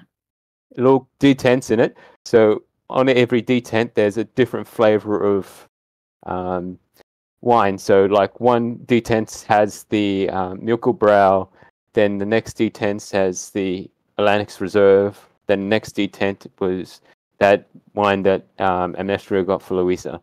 And then there's like 2 more detents for whatever wine Louisa gets next. Love it. Actually, doesn't Alchemy Jug make like 7 things? It makes a lot, yeah. It makes a lot of Yeah. mayonnaise. I remember that. That's for It sure. makes Yes, it it does. makes like 7. Well, like I think that you could do like take the like because one of the things it can make is wine, so it can make the same amount of wine, but like if a liquor, it's like a smaller amount. Kind Yeah, of it's thing. like a gallon of wine. So it A can make like gallon? A so gallon it can of make wine. like a You can make a liter lot of of wine. liquor or what have you. Yeah, That's you awesome. can- Yeah. Yeah. That's a lot of wine. Mm-hmm. Yeah. I love So yeah, using that third infusion as alchemy jug for the alchemy jug. nice. Okay. So yeah, you've got a gallon of Atlantic's Reserve wine that you can use, I love or it. Milk Brow, Or Beagle Brow. Or or Meagle whatever or the one that Amnestria got for the you. good mordant wine that I don't think we had Yeah. a name for. Yeah, I think we did have a name for it, but I think we did have a name for it. Someone will have to go rewatch. I'm looking at Yeah. it. I'm looking for it. Okay. Red. That'll be for later. It's not important. right now. Do you actually give it to her tonight, or are you just working on it? well, he'll probably just be working on it tonight because he knows that Louisa needs the full 8 hours, so he does this while Louisa's sleeping. So Great. in the I can morning, actually tell you what it was, because I'm pretty sure I added it to Amnestria's character sheet. Before Louisa Yes. It is an 18-year bug bee liqueur, There you go. Nice. because I added it to Amnestria's character sheet. Amazing. Yeah. Okay. So with that said, how Oh. do you wish to take your? I'm assuming that you guys want to take a long rest because God knows. fine, how- Yes. Yeah, And probably. one thing to say, and this goes out to JF Mess. If you take this new cool alchemy jug away from me somehow, we will have more than words on Saturday. Wow. I I mean, think that, like, I like to think that Moynot walks down to shore. Like, she actually finds like a billowy night dress somewhere in Alana's house, and so she walks through town looking like a ghost, even though she is not one. I love it. oh and god, she's wearing my then- clothes. When she reaches shore, sort of lets it fall to the ground, tucks it under a rock so it won't blow away, and then just dives into the surf naked and goes to sleep under the water. Super. Okay. How about the rest of you? Louisa will stay up for like another hour, just kind of like testing out his armor, finding the pinch points and, you know, where it seems. Maybe have a bit of spa with Amnestria. No, I think she's going to give Amnestria a pretty wide berth right now, actually. She's trying not to let on that there's anything wrong, but she knows she's not a good liar. So she's opting for avoidance rather than anything else. Totally And fair. yeah, and so after like an hour or so of testing the armor for you, then she will take it off and Well, basically all she has to do to take it off is just twist take the the ring ring back off. up. No, I just twist it. just twist it. Cool. Yeah, twist it back to like how you would normally wear a ring. Because Nice. wearing it on the inside activates the armor. Wearing it on the outside is just a regular ring. Nice. I see. She'll take the ring all the way off and she'll hand it back to you. Okay. And to work on, and she'll just say, find a way to get you home to her someday. And then Go to sleep. Taking a deep, like, bracing breath, she is going to go find a very private corner. She's going to drink the rest of the flask that she started on at the beach, and she is going to cry herself to sleep.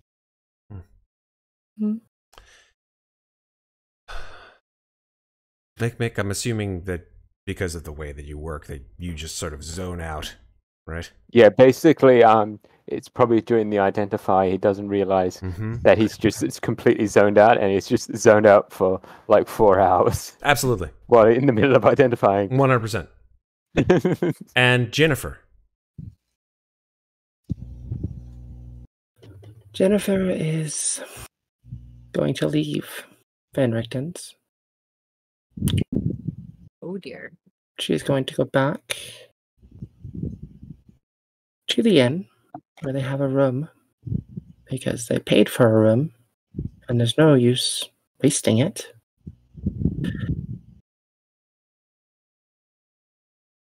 And then she's going to sit in the room alone, staring at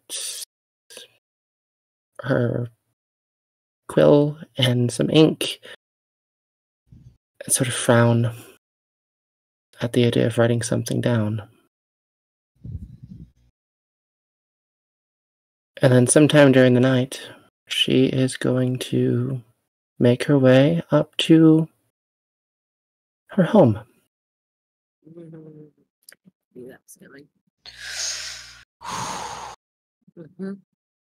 Because she needs to talk to dear old dad.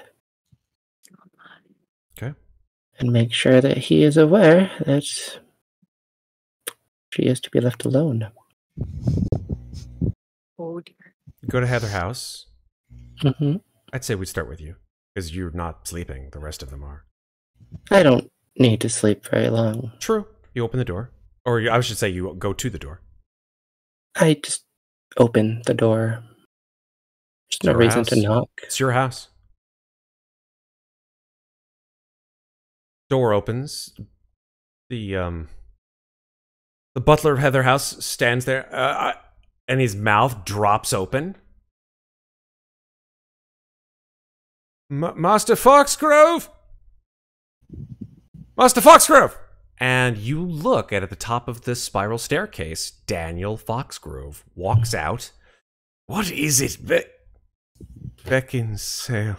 And his eyes focus down on you. And he's got like a little glass of sherry. He just drops it.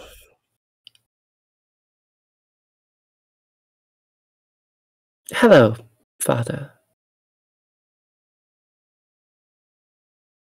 He, as fast as he, before you even continue your sentence, he's just running down the stairs. Lands on the ground of the main floor, like taking 2 steps at a time. Just stands there, face white as a sheet.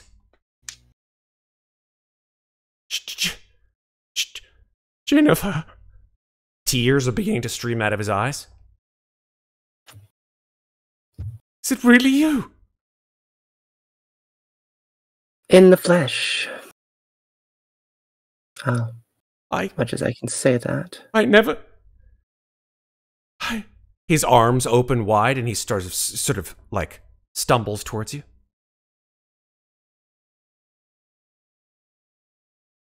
Looks at you. He's waiting, if anything, for you to embrace him.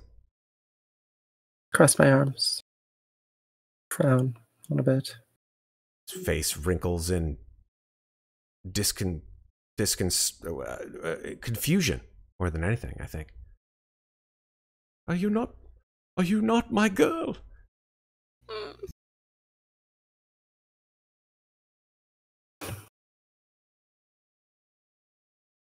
Come now, Father. I was never really your favorite, now was I?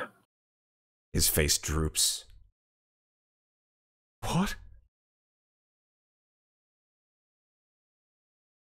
I've just come to leave you a message. That if you want to know why I've been gone for so long, you should talk to Rudolph Van Richten. Tell him I sent you. He stares, unblinking, unspeaking at you.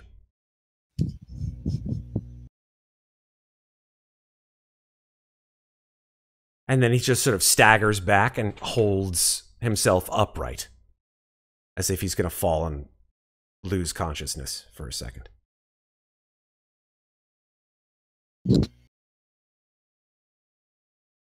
And then he looks at you and he says,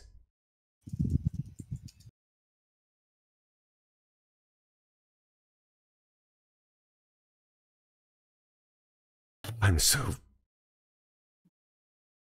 disappointed. And his face turns from one of hopefulness to one of hopelessness. Oh. And he just, without looking at you, turns and walks up the stairs and shuts the door.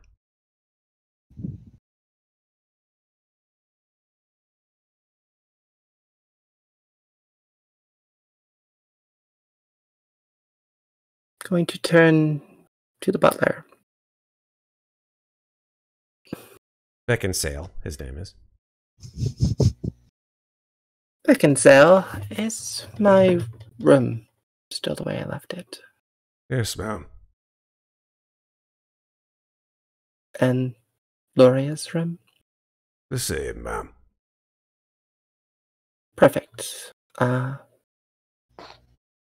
I'm going to go fetch a few things, and then I will take my leave. Understood, ma'am.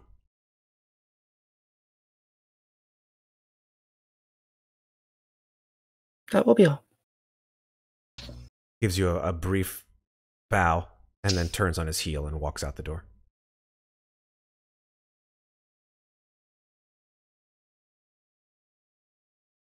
You arrive in your old room. I mean, it looks the same.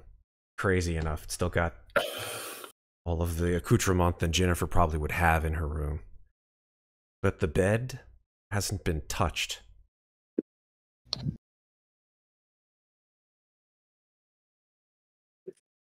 Going to gather some clothing and perhaps a few things I left behind when I performed the ritual.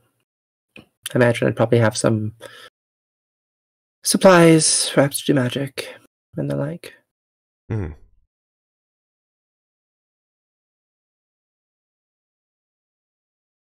Sort of root through my things.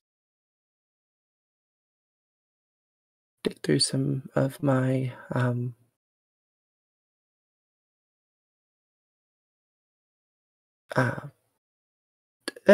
do sort of like a jewelry box and look at a few things and just take out a locket, flip it open, see a picture of my family, and then just leave that behind. Then I will go to Lauria's room and look around to see if there's anything of use there. Laura's room is locked.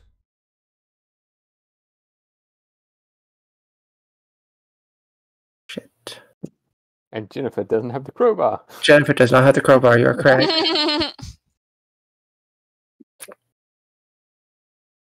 Gonna sort of look downstairs and see if I see the butler. I imagine I don't, but if I don't, then... You do not. Okay, then. I guess I'll leave. Not going to break the door, okay.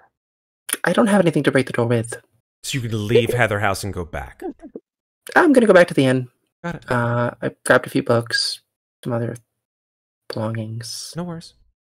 Would Glad you didn't burn the whole fucking house down. That's all I'm gonna say. Yeah.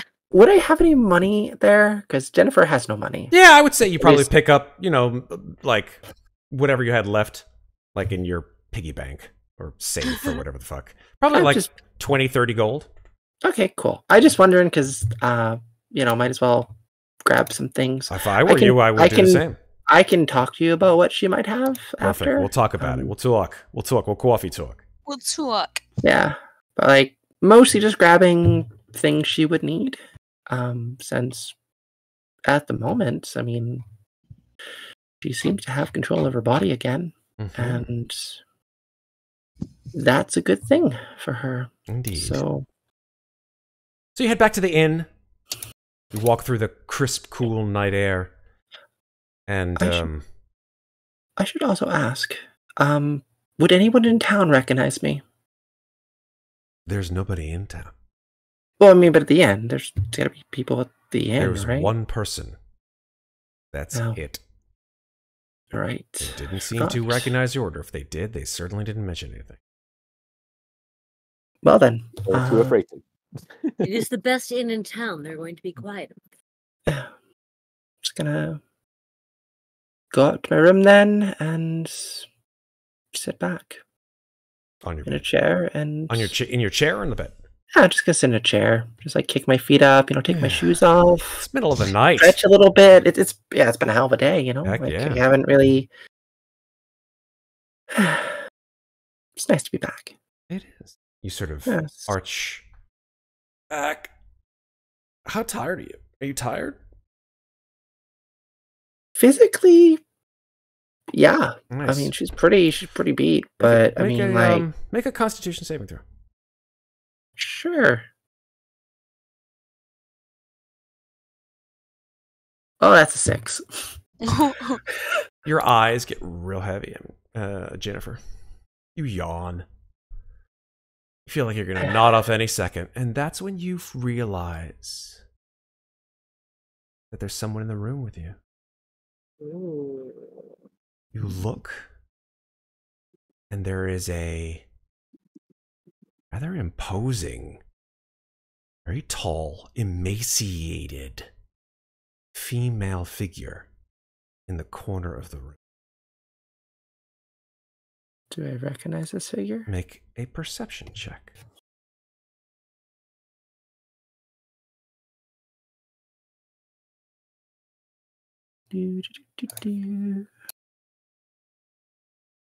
Perception, you said, eh? Yes. Perception. I can do that. That's a 21. You do not recognize this figure because the figure comes out of the dark corner of the room, and the figure is very strangely dressed, for sure. You see that this figure is tall, perhaps 6.5 feet tall, but is wearing a white dress, like a dress like a dancer would wear, like a ballerina's tutu. Except as she comes into the moonlight, you see the female figure, and the head is at a very unnatural angle.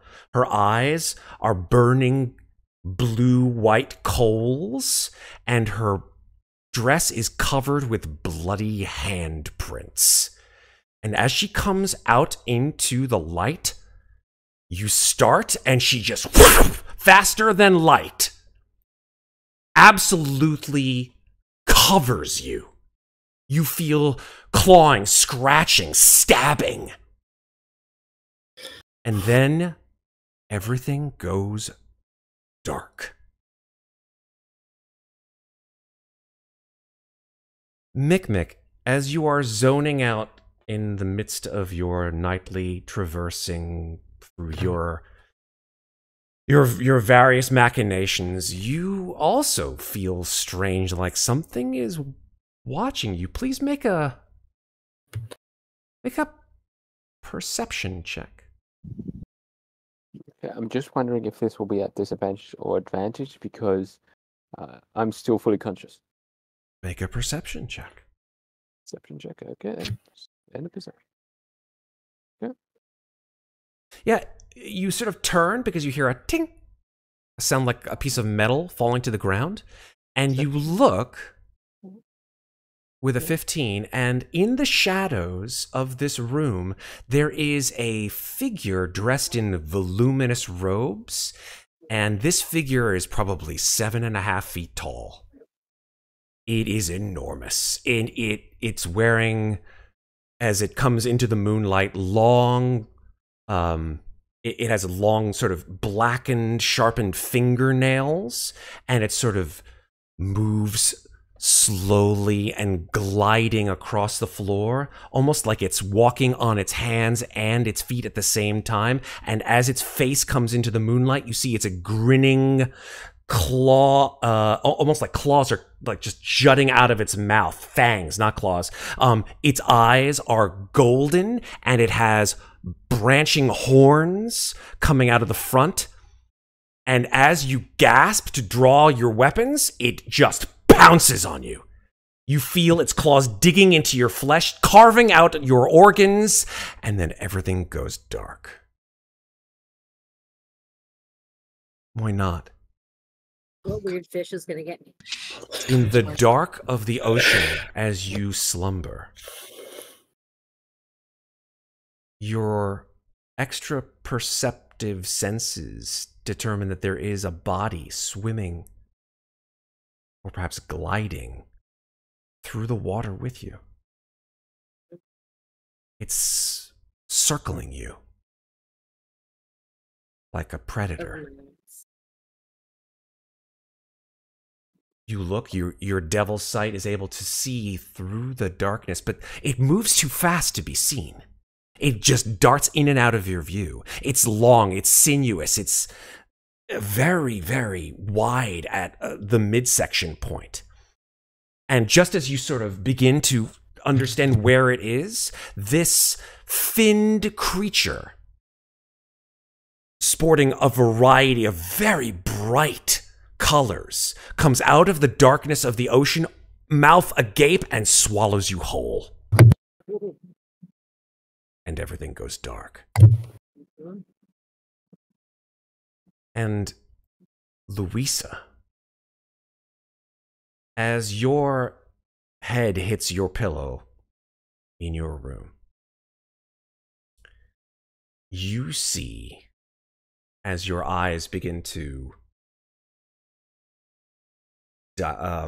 as your eyelids begin to collapse slowly but surely, and just an expression of just surrender to sleep, just on the infinitesimal moments where your eyes are open just a little bit, you begin to see a face.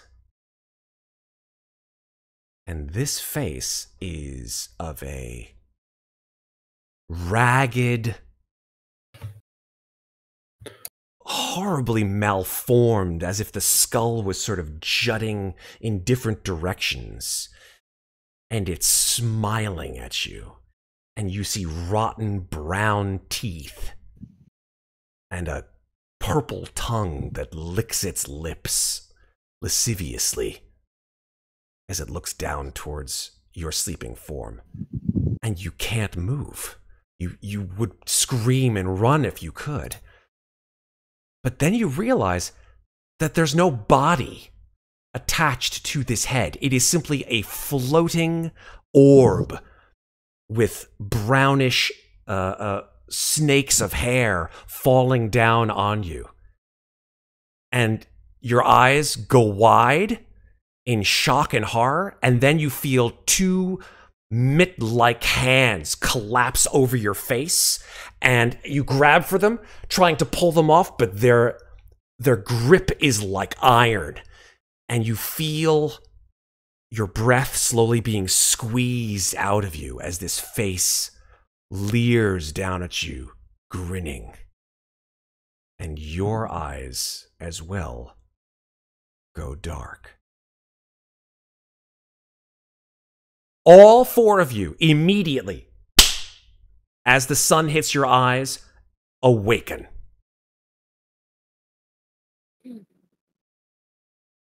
To the worst nightmare of your lives. And as you search your person, just to make sure that it wasn't real, that it was just a dream, each one of you have a mark on your person of the horrible violence that has been done to you by these personalities. For Amnestria, as it is Amnestria who awakens and not Ginnifer, you look and see a horrid red gash on your shoulder where this dancer seemingly has done some hard harm to you. For Mikmick, this devil, this fiend, you look down at your midsection and you see scratches and scrapes, still bleeding, on your abdomen. When Muadnhait, your eyes awaken under the waves, you look to your arms and you see pinpricks or gouges where this entity swallowed you whole, its teeth digging into your flesh. And for Louisa, you feel bruising and tender flesh all around your face and scalp.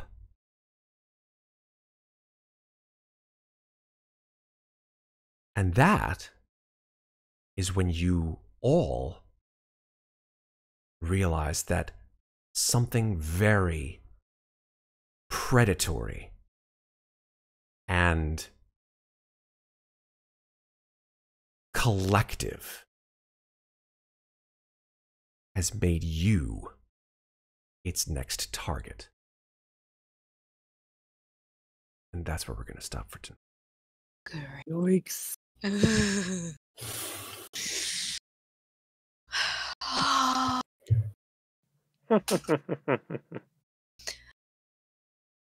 Did you just Cheshire cat me? Maybe. Just a bit. Just a smidge. Matt, I should ask. Yes. Does Amnestria remember anything that's happened? No. Sorry.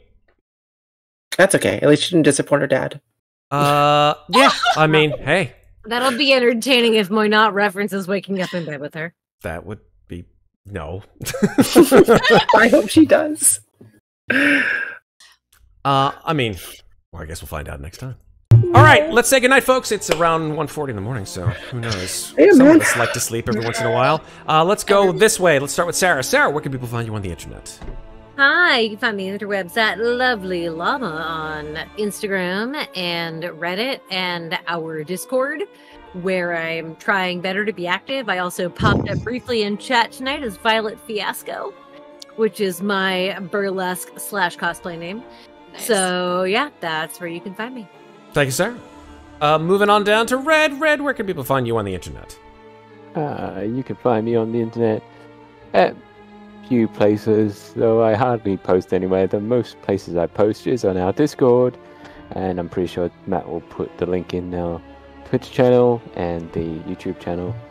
But yeah, you'll find me most likely there, and occasionally running games of Star Wars 5e when we can find a spot in the roster.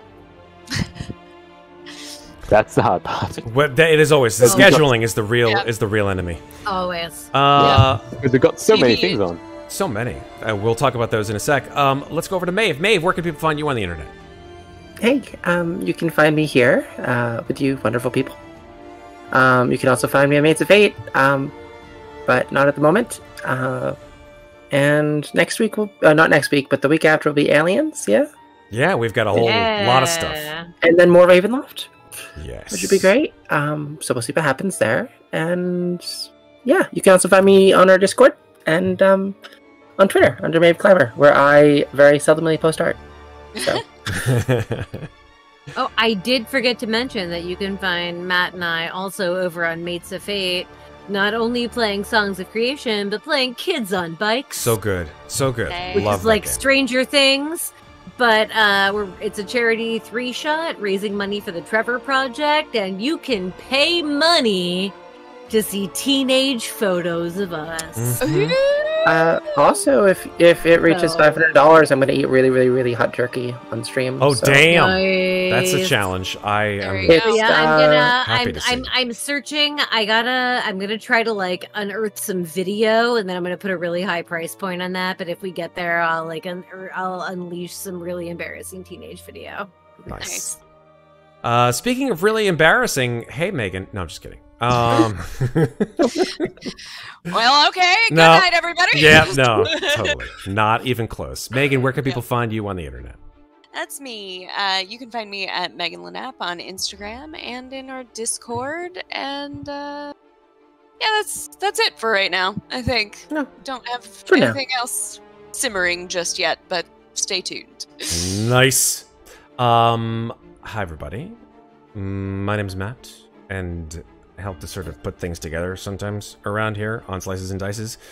And, of course, partnering with our fantastic friends over on Mates of Fate. As Sarah had already stated, we play games with them, they play games with us. It's just all one big smoosh of TTRPG love.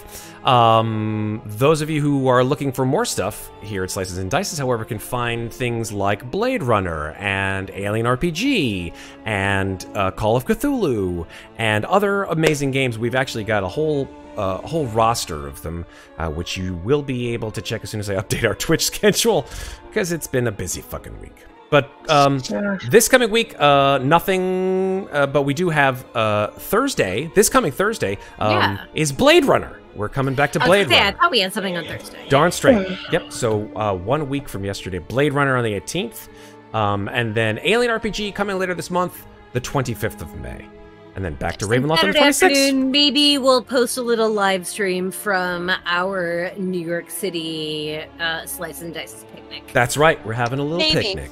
We're having a little, With at least little one get-together. Made of Fate coming to hopefully join. Roger Yep. that. Absolutely. But that's all we got for tonight, folks. Thank you so much for watching, and stick around for more cool Slices and Dices action.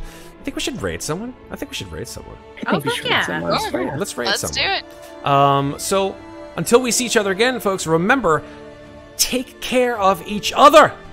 But don't forget to take care of yourselves. Bye, everybody. Have a great night. Bye.